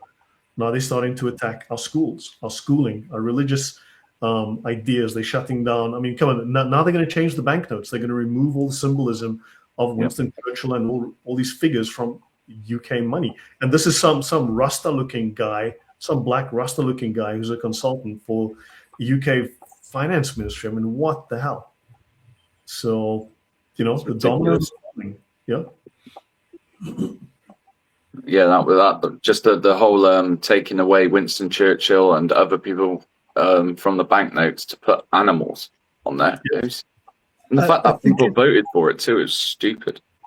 I think it's getting a little bit sinister in the school level as well. Rowan may be able to confirm this. I think it was brought out last week that in schools now, particularly at primary school, they're going to start indoctrinating children that immigrants deserve to be in the country, immigrants need to be into the country, and that we shouldn't speak against these people because they may have come from certain locations where things are very hard.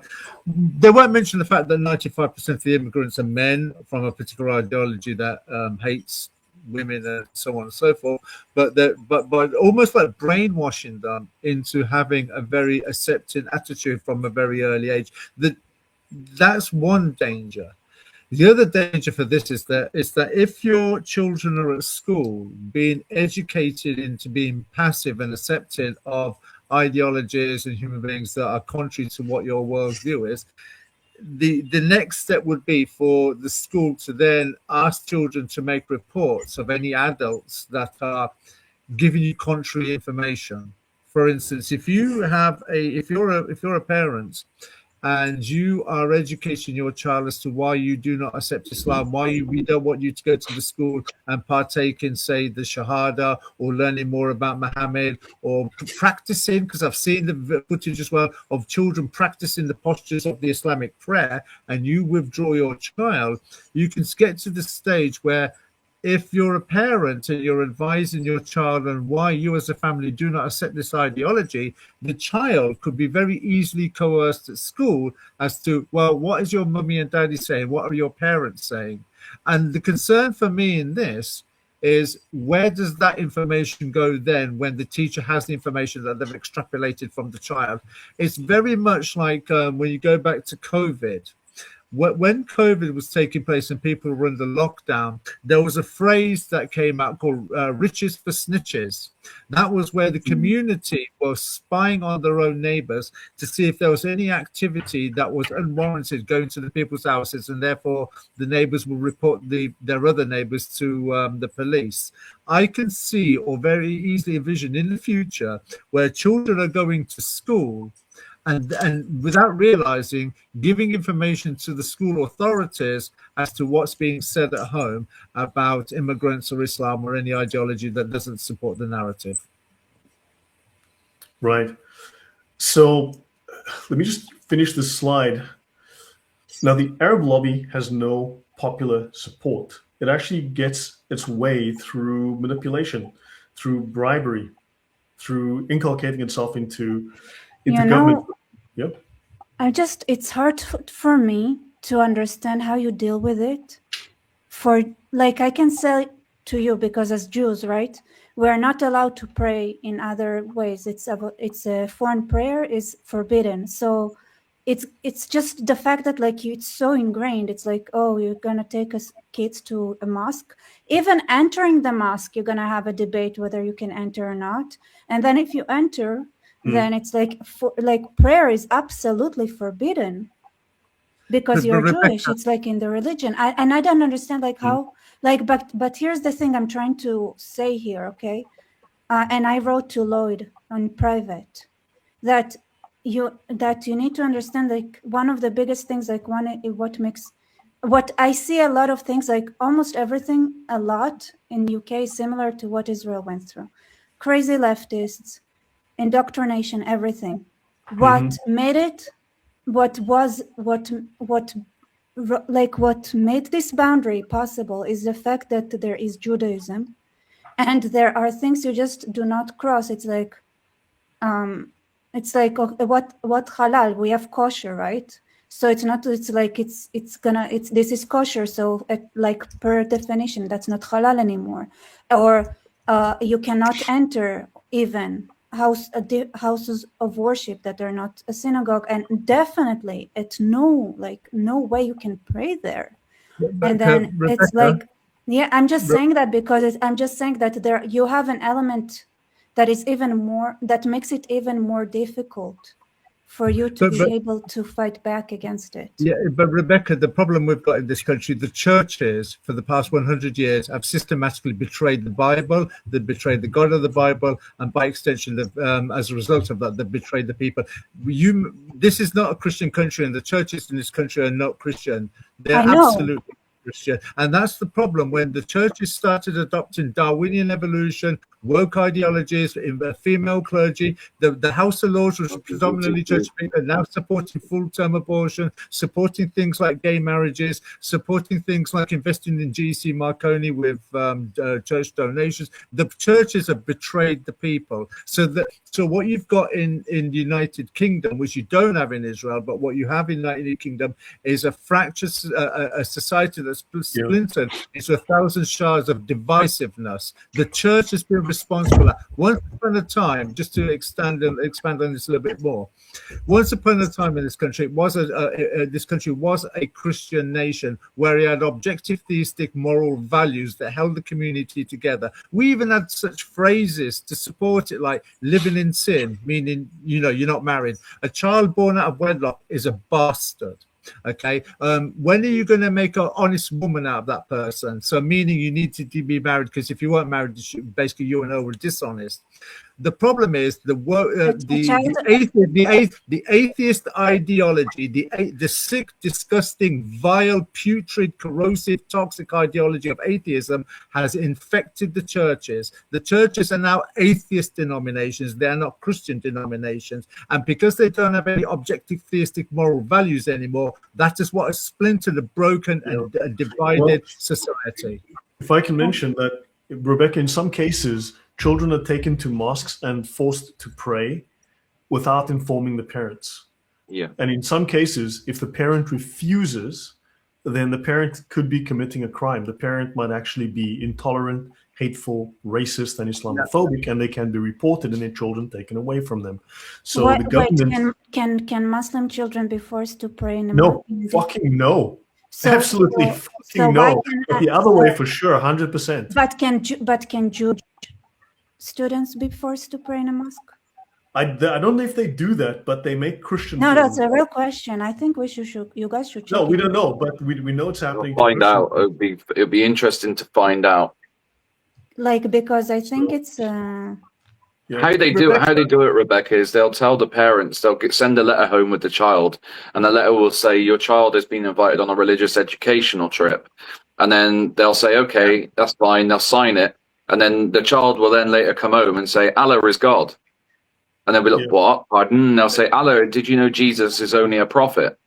And you'll find out all these other things later on rather than before. It's the same with the whole drag queen situation where they're coming in reading books about masturbation and anal sex. They're talking to young children about this, making it okay. And then after, the parents will find out, but it's then too late because it's already been taught to the children. And if you do moan, you can get, like Lloyd said, you'll face backlash, be called homophobic, Islamophobic, racist, and the police will get involved, and you're screwed. I think, Rebecca, you need to understand that 20 years ago, a legislation was passed where if a 13-year-old girl got pregnant, the school were legally entitled to arrange for an abortion for the child, and the school were then under no legal obligation to inform the 13-year-old child's parents that their 13-year-old daughter had an abortion. That is law, and this is what I'm saying by things happened in this country incrementally, where the power of authority of parents has been incrementally eroded and handed over to the state. Think about it. Your daughter can go to school. The school can arrange for an abortion. Let me finish, please. And the school are under no legal obligation to inform the parents of the medical procedure that has been actioned against their own child. This is the state of this country. And there's no drag queens at the mosques. So you see the issue, and people have no idea how to deal with this. They never voted for this. They voted against this. And they don't take them to Buddhist or Hindu Sikh temples, right? Are you guys aware of the bishop that appealed to the king? He wrote an open letter. I read it. It's actually really good.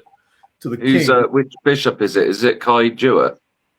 His name, what's his name? I can't remember his name, but he wrote this fantastic letter about the erosion of Britain's Christian inheritance. And he says to King Charles, your title is the defender of the faith. You have a responsibility to the country. You have a responsibility to the church. You are the guardian of the Christian inheritance of the nation. And he's basically, without saying that King Charles is negligent in his duties, he's saying you now need to step up. He says it would be treason if I did not speak up to defend the country. And now we appeal to you. But I mean, I would say there's a fair chance that King Charles is a Sufi, that he's converted to Islam. He's got, lots of people are saying it now. It's not just, I said this a time ago, but more and more people are calling him a traitor. And the crown is being seen as less relevant, and people don't care. What did they do for us? So he says, history records when kings and emperors were confronted by the church, reminded that their authority was accountable before God. So, and he says, I write this to you, your majesty. The Christian character of this nation is under profound and accelerating assault. If the crown does not stand visibly and courageously in defense of that inheritance, history will record that the guardians of Britain's institutions watched in silence as the foundations were removed. Remove Christianity from the story of Britain, and you do not create a neutral society. You create a moral vacuum. And history teaches us that moral vacuums are never left empty for long. You stand at a crossroads that few monarchs in modern history have faced.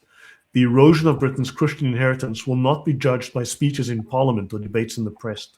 It will be judged by whether those entrusted with the guardianship of our ancient institutions choose to defend them or preside over their quiet surrender. And he says, to many, the crown is a symbol of authority. It's a symbol of stewardship before God. And stewardship carries with it the duty to defend what has been entrusted.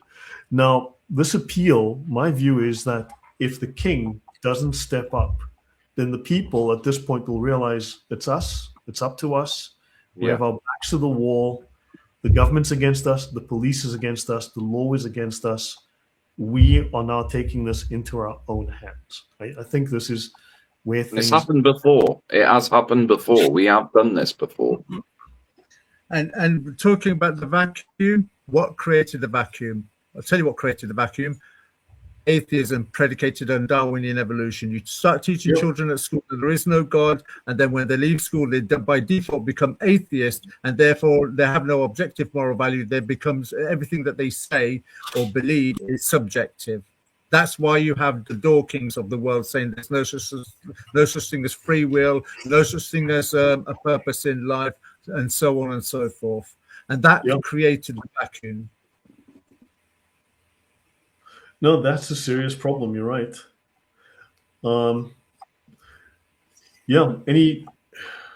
I just philosophically disagree, but I philosophically disagree. First of all, you can be Jewish and atheist, and Darwin being believing in if you want to debate that, theory of evolution. It's not. I don't want to debate. I'm just saying that. No. But look, you can be Jewish. It's also a nationality, essentially. So you've got the Jewish race, and you can certainly be atheist, and there's the Jewish religion.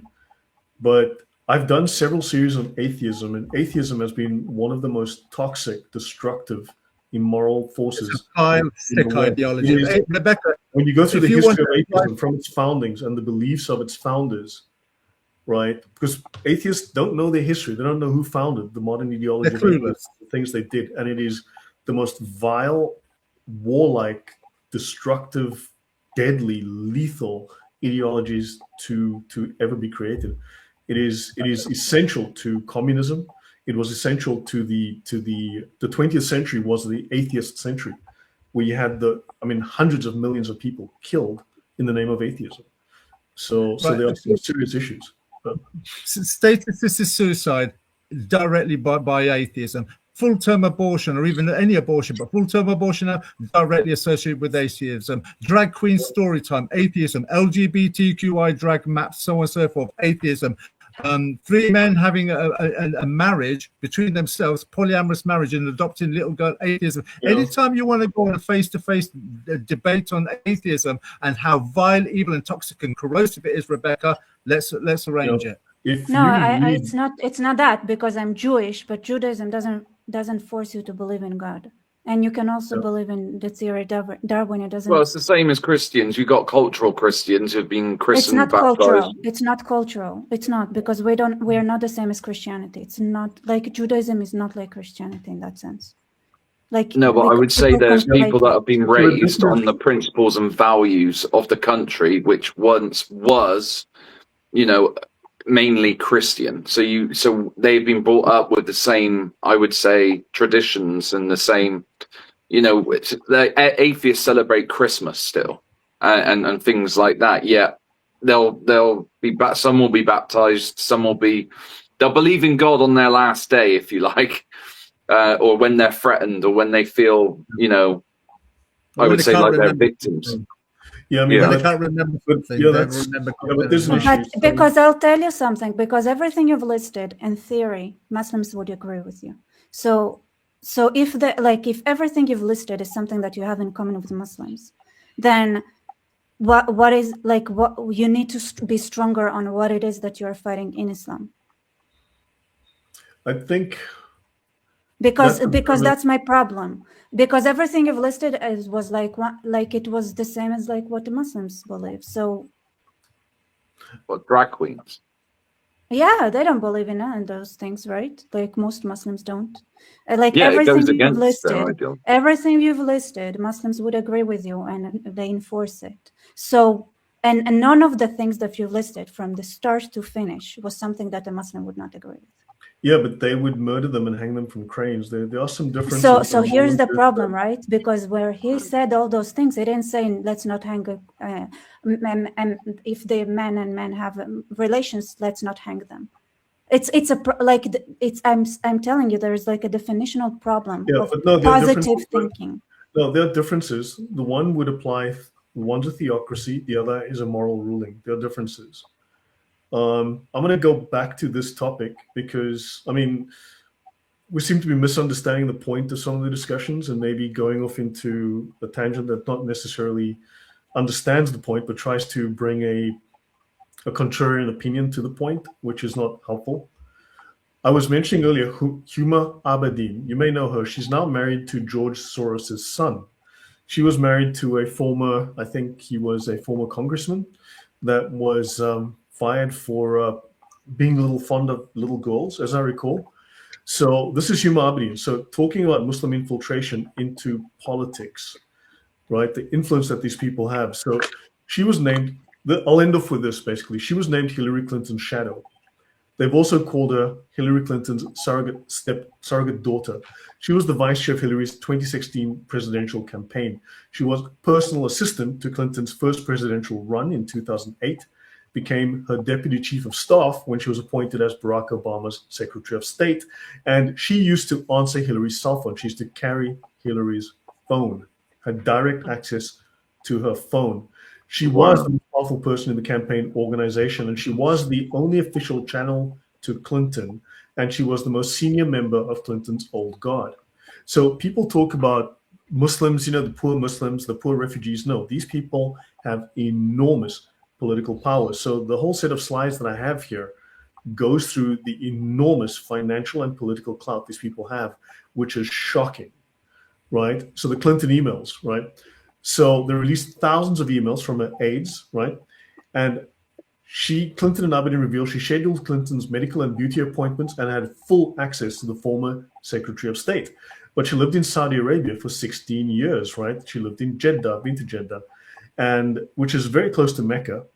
Her father, was an Indian Muslim, and he was affiliated with the Muslim Students Association, which is a Muslim Brotherhood front group which spread Islam throughout universities. It has hundreds of affiliate organizations.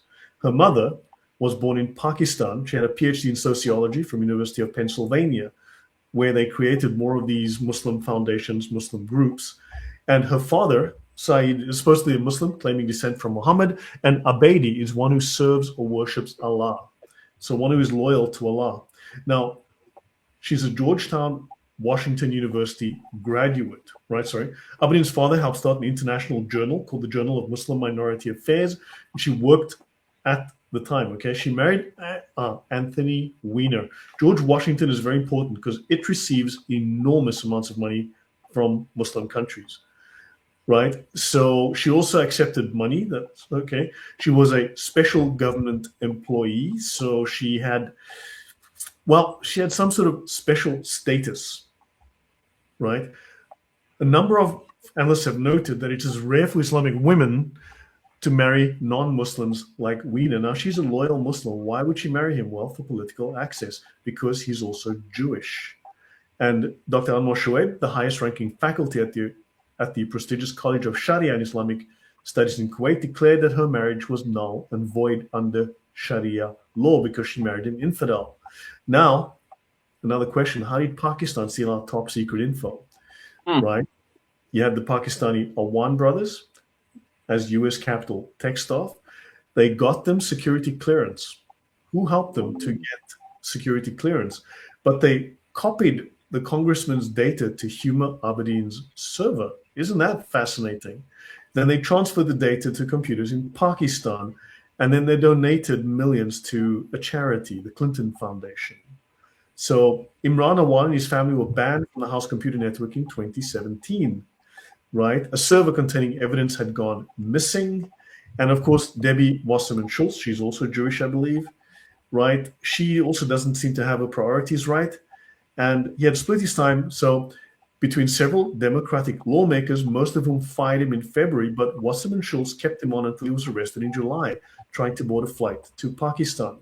He fled guilty and so on and so on. So the short point is here, we also have to ask how many Muslims. Now, this is just the start, and there's plenty. We'll go through over the next few weeks. We'll go through the evidence of how Muslims have spent billions of dollars infiltrating the Republican Party, mostly the Democratic Party, the Bush government, how close they are to the Bushes, how they've infiltrated various governments, the privileges they have that presidents don't even have.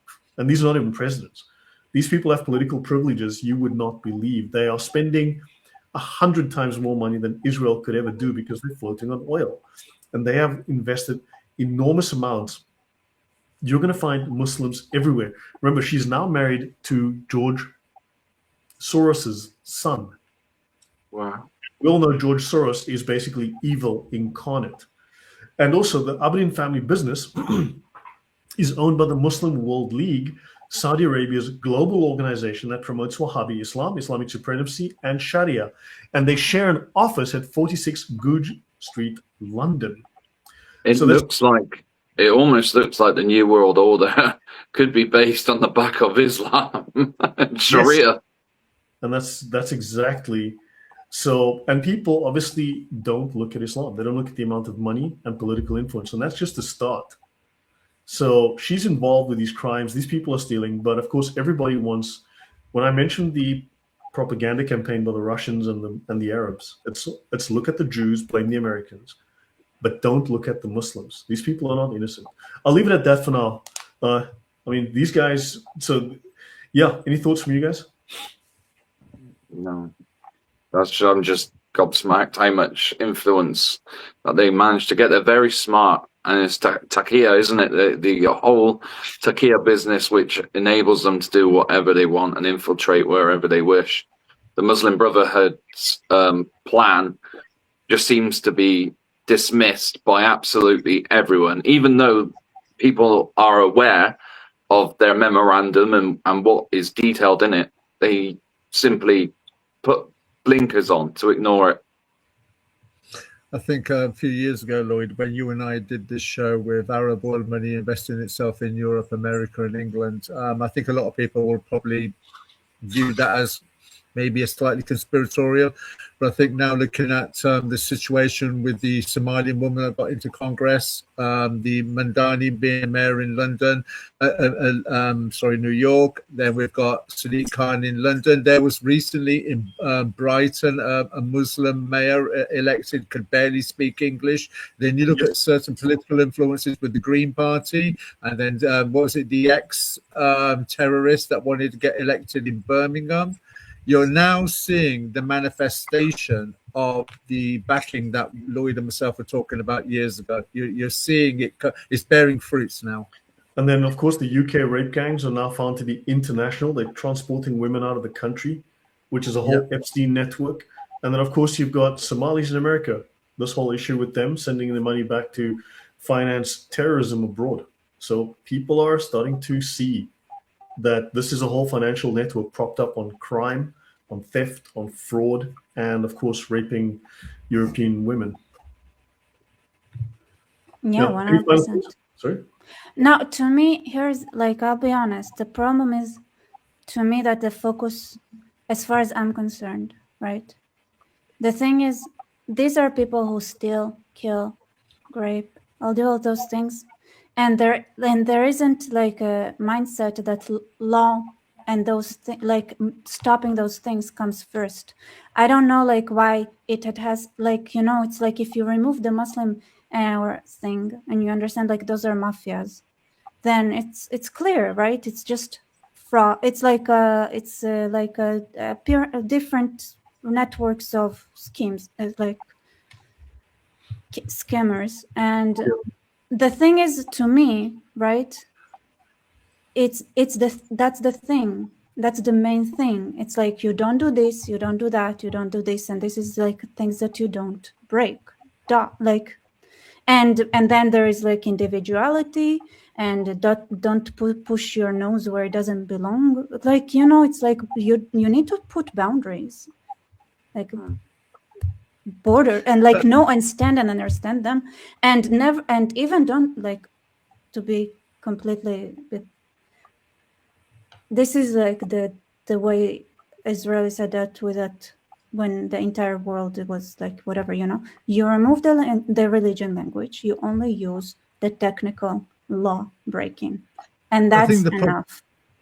The problem you've got with Europe, England, maybe in America as well, is that unlike the mafia are not a product of consanguineous marriages. The Muslim community are. Unlike the mafia, Muslim communities are interconnected nationally and internationally. The mafia is just a crime gang. The comparison is, I understand why you'd make it, but the Muslim community is significantly more powerful than any mafia organization's ever been on the planet. They are very powerful, yes. But they're nothing but that. They're just that. And okay. I just thought I'd make a contribution coming from the fact that I have come from the Pakistani Muslim community. I've suddenly realized how little I know. Yeah, it's very much a family mafia. It's a family business. It is. And I think as a black guy from Africa, I think that Westerners struggle when I try and tell them that you must understand that on the whole, on average, black people hate you. Now, they don't casually dislike you. They don't have a general sense of unease. They hate you because they taught to, because this is endemic in the culture. So they may not let you know this. They may be very nice to you at work. I've had far too many conversations with my friends. When the white guy's around, they're all very nice. When the white guy walks out the door, that conversation shifts like that. And you'd be shocked at the things that they would say. I had a friend of mine forget that my wife was sitting next to us in a group. And when he didn't realize, when he forgot, because she was sitting there quietly, he started to say things that were, shall we say, 180 degrees different to the things he was saying a few moments before. But he'd forgotten she was there. And the conversation shifted, the tone shifted completely. You need to understand you've got people that are not very gracious, they're not very forgiving. Look at South Africa. Blacks got what they wanted. They got political control, they got power, they got money. What did they do? They've turned South Africa into a mafia state that is corrupt, is failing, and they now are openly talking about killing all the whites. They're not going to be nice to you when they get power. They're going to hurt you. And you see it happening. So this is the culture, you've imported it. And if the government doesn't, then at some point it's going to be V for victory, and the people are going to have to stand up for themselves if the government doesn't step in. And so look, vote Restore Britain, vote Rupert Lowe, and it's not going to be easy.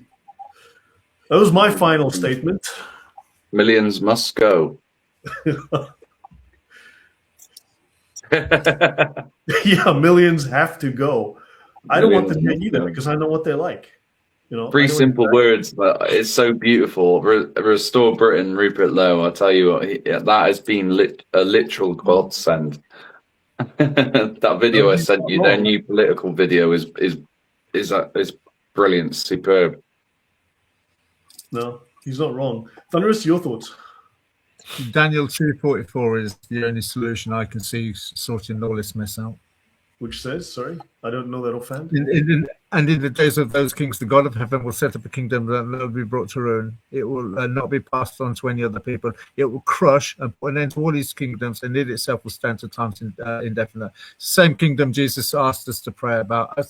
For me personally, I see nothing. All the world's problems can be resolved by that one thing. I understand the intent. I understand the sincerity. But I just can't see mankind getting their way out of this mess. I think, look, Rebecca was right. We have to remember our culture. We have to remember our traditions.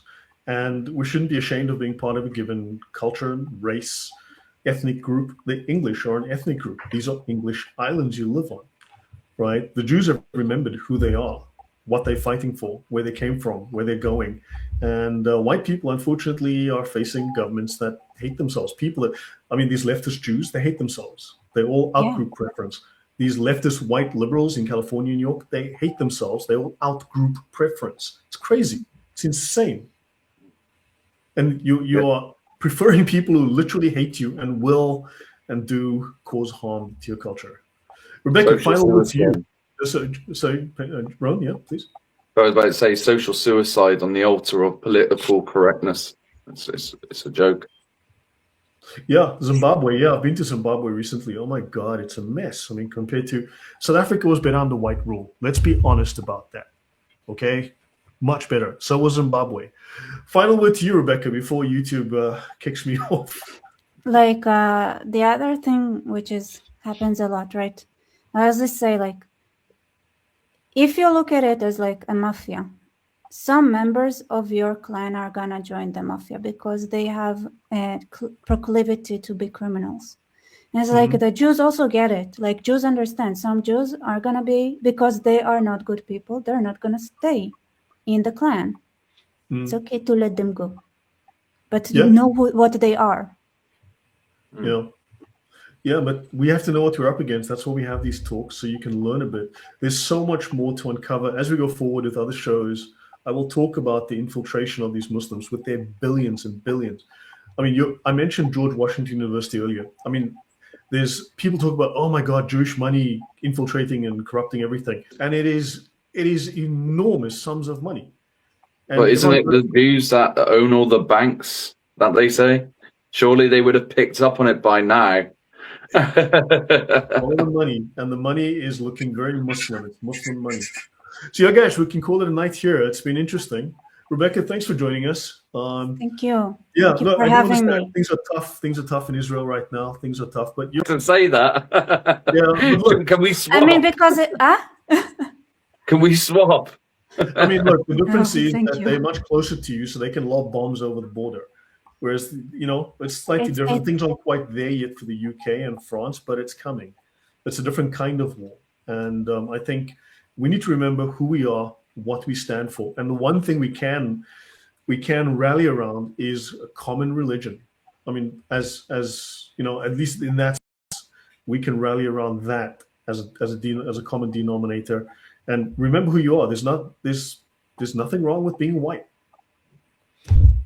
I'll say into saying, like, what's his name? The guy from America. I can't remember his name now. He's really funny though. I'll remember it and I'll get back to you, Luke. I'm gonna have to nickname him now. Cool. So guys, yeah. I see people in the comments saying, somebody said, right, go back to basics. Okay, now go back. Assume that originally we lived in a lawless, clan-based, power-based societies with no justice system that was just, with nothing at all. And from that, this is the starting point. And from that, we enforce the law. So go back and understand how people started enforcing law from complete, not only that they started from scratch in a sense that nobody, like, laws were not even written yet.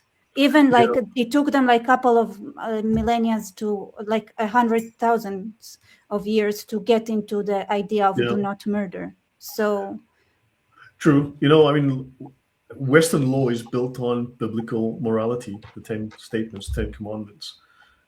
Whereas Islam still hasn't quite caught up with those yet. So guys, I think the back to basics comments is actually, if I stand to be corrected, but the person who made the comments back to basics is actually referring to David Cameron maybe I think about 15 years ago, when he observed that multiculturalism had failed, and also the modern, if you like, view of what constitutes as marriage has failed because of the broken society of broken marriages, with children being born into families where one woman can have 2 or 3 children by 2 or 3 different men. That has impacted society and fractured society as well. So when David Cameron made the phrase the back to basics, he was trying to say, let's get back to objective theistic moral values. But also just back to logic and back to basic morality, and also just remember, we are nations, right? We are cultures. We protect our own. We look after our own. And they are outsiders and they are insiders. And sometimes we have to remember that. We've sometimes just got to say those are bad people doing bad things and they need to be punished. So, Yeah, and if somebody's like, I don't care, they're Muslims, it's not okay. That's it. Like, what's Islam has to do with it? Play dumb when necessary. I'm telling you, it helps a lot. Works for us. I've got a friend who says, what shame on you. All black people do not hate whites. As a Christian, I love my white brothers. I was a fan until now, brother. Very disappointed. Well, sorry, I should have said not all Muslims are going to stab you, but Islam definitely teaches murder. And not all black people are going to murder the farmers and rape the white girls and attack people, but some certainly do. And unfortunately, that idea is prevalent amongst blacks. I'll tell you what happened. You know what? I got an education, and you know what black people tell me in South Africa? Fuck off, you're white.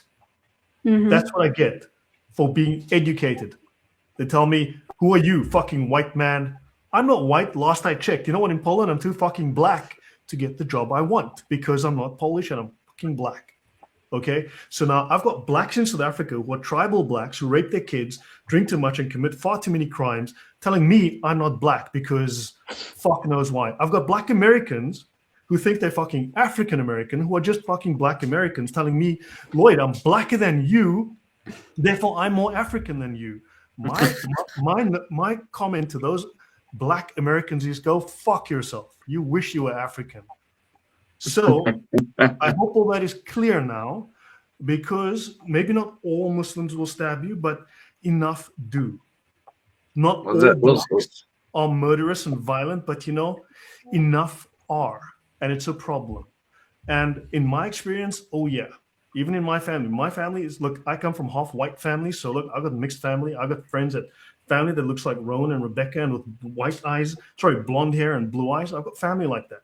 And I will protect them. And if some black person tries to hurt them, I will do damage. You have no idea.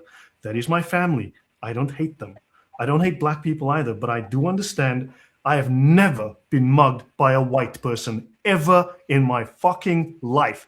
The only people who have mugged me and pulled weapons on me are black. So don't come and tell me that blacks walk on fucking water, because black culture is violent. It is primitive, and it needs to get fixed. Lloyd, you should go to Colombia for corrective experiences to get mugged by white people as well. Sorry, I think you can have like a corrective experience. Go to Colombia to get mugged by white people as well. Technically, they're South Americans, so not quite. Oh, they're not.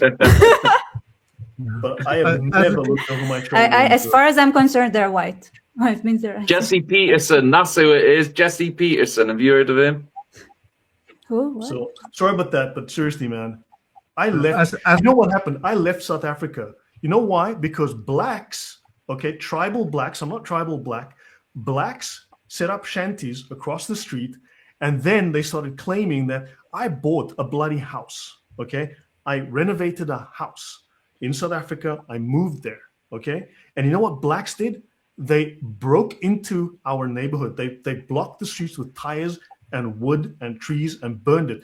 They threw petrol bombs into cars, nearly killing people. A friend of mine who works in security services had to pull a woman out of a burning car, a nurse, going home at 11 p.m. at night. My neighbors on the one side had a petrol bomb thrown into their black neighbors like me, you know, not white people, because, you know, we stole their fucking land. These are people who can't give you a postal address, who can't tell you who their bloody grandfather was, who weren't even able to write, because you know what? 100 years ago, blacks in South Africa had no system of writing, no system of building ships, navigation, harbors, couldn't build a house that wasn't made of mud or sticks. 100 years ago, these people were barely out of the bloody Bronze Age, okay? No writing, nothing, no science, no medicine, no astronomy, nothing, zero, cavemen. Okay, and now you've got suits and you're running a country. Okay, there's a little bit of a disconnect here. You didn't even have socks 100 years ago. That all came from white people. You weren't Kangs, you were cavemen, right? And then these cavemen come and want to steal my house. I somehow stole property. I stole their land. So what they do is they throw a petrol bomb at 1 o'clock in the morning into my neighbor's house, nearly murdering him and his two small kids. They flee, right? Then a couple of nights later, they throw a petrol bomb into my other neighbor's house on the other side of me, into their kitchen, burn the house down. I'm in the middle. You know what? I had trees in the back. That's why I didn't get a petrol bomb through my bloody window. I packed up and I said, fuck this, I'm out of here, and I moved to Poland. You know what? No one's trying to kill me. But you know what? In South Africa, I was prepared, as need be, to kill people because my life may well depend on it, as did the life of my wife. Understand, I went to go buy her a gun. And when we got to the point was I was thinking, if she needs a gun to survive, maybe we need to leave. And I packed up and I moved here. Okay. I didn't have a job for 5 years because Poland doesn't like black people. Let's be honest. Okay. They gave me hell. I went through hell to get my residence here, to get a job here. You have no idea the shit that I went through because of blacks in South Africa.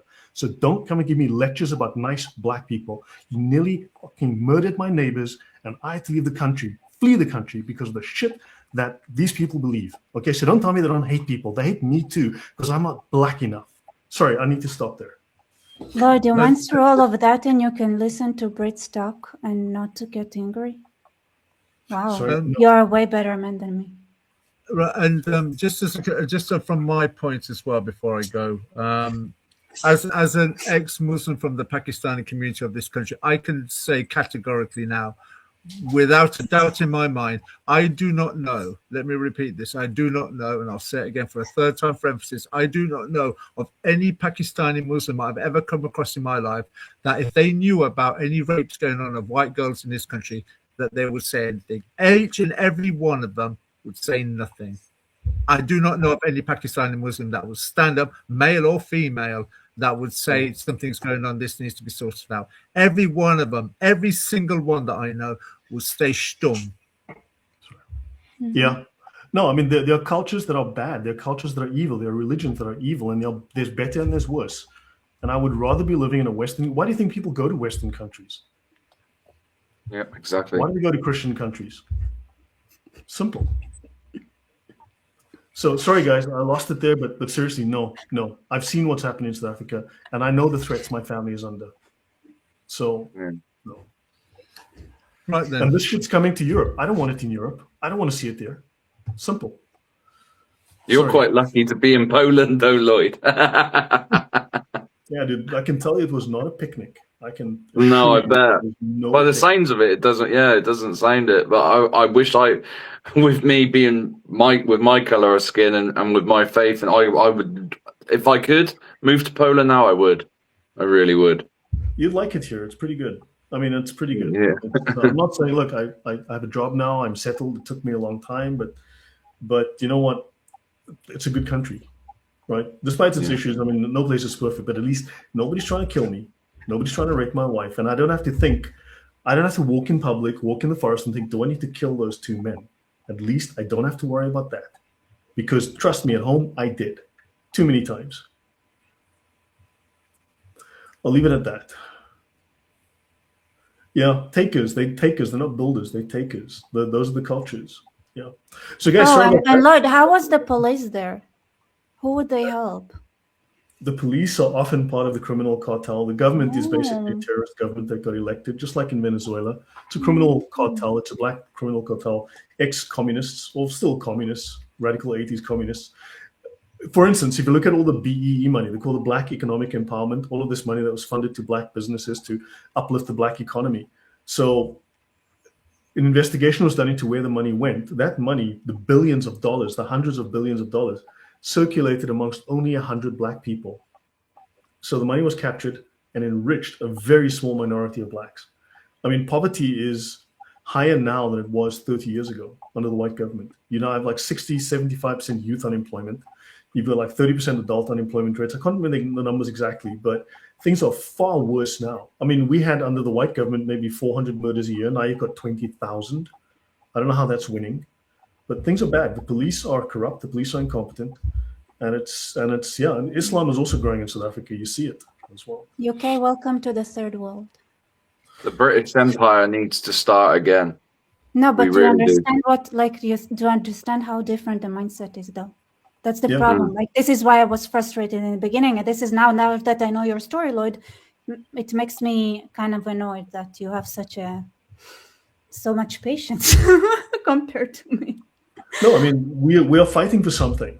We are fighting for something real. I mean, I guess you're used to, like, that's another thing. To know how to speak to Europeans is like a skill. I grew up, my high school, I went to a German school. I grew up around Germans. Right? My family history is Dutch and German and English. No, yeah, but yeah, okay. Yeah. So guys, remember to think positive. Instead of saying things like we're screwed, you got to say things like we are positively screwed. Yeah. And because we're screwed, we're gonna take everyone with us. Scorch earth. Yeah. So guys, yeah, remember what you're fighting for. Okay, you're fighting for something better. And yeah. So guys, thank you very much. It's been really fantastic having you all here. Sorry about my rant at the end there, but that upsets me. I'm sorry, man. It was a Oh, it's not that hard, Rebecca. Just be respectful. First of all, just so you know, I'm very respectful. But trying to share what it's like here, what it's the Middle East, and then hearing people say, oh, you don't understand how hard it is for us, is kind of annoying. Sorry. Yeah. I can be respectful, but also when I'm disrespected, when you don't understand what it's like outside of your bubble. Yeah, but Rebecca, sometimes in the comments, it's very hard to really, I mean, you've got a few letters only, a few words you can put in the chat. So it's not easy to express yourself in the heat of the moment as things are moving fast. So, we've got to be a little tolerant. I mean, here's the thing, right? I agree. But with their tolerance, they never get to the point where they actually manage to get anything. Well, look, I mean, as I said, you're not amongst them enemies. It's just friends here, and I mean, I have all sorts of people on. So I think we finally, hopefully, we got to some sort of quorum. And so, guys, this has been interesting. But understand what happened in South Africa is going to happen in the UK. What happened in Zimbabwe is going to happen in the UK, and France, and Germany. It is coming, and you don't want it. Reject it. Say no. Just say no. Did you say my earlier comments, Rebecca, regarding your comments about the grape gangs when I said that Piers Morgan didn't care about it? Yeah, let's not go there now. This is not relevant to this discussion. What's your issue, bro? So yeah. Anyway, guys, thank you. Let's call it a night. It's been great. Okay. Thanks all. Take care. Good night. God bless. Thank you, everybody.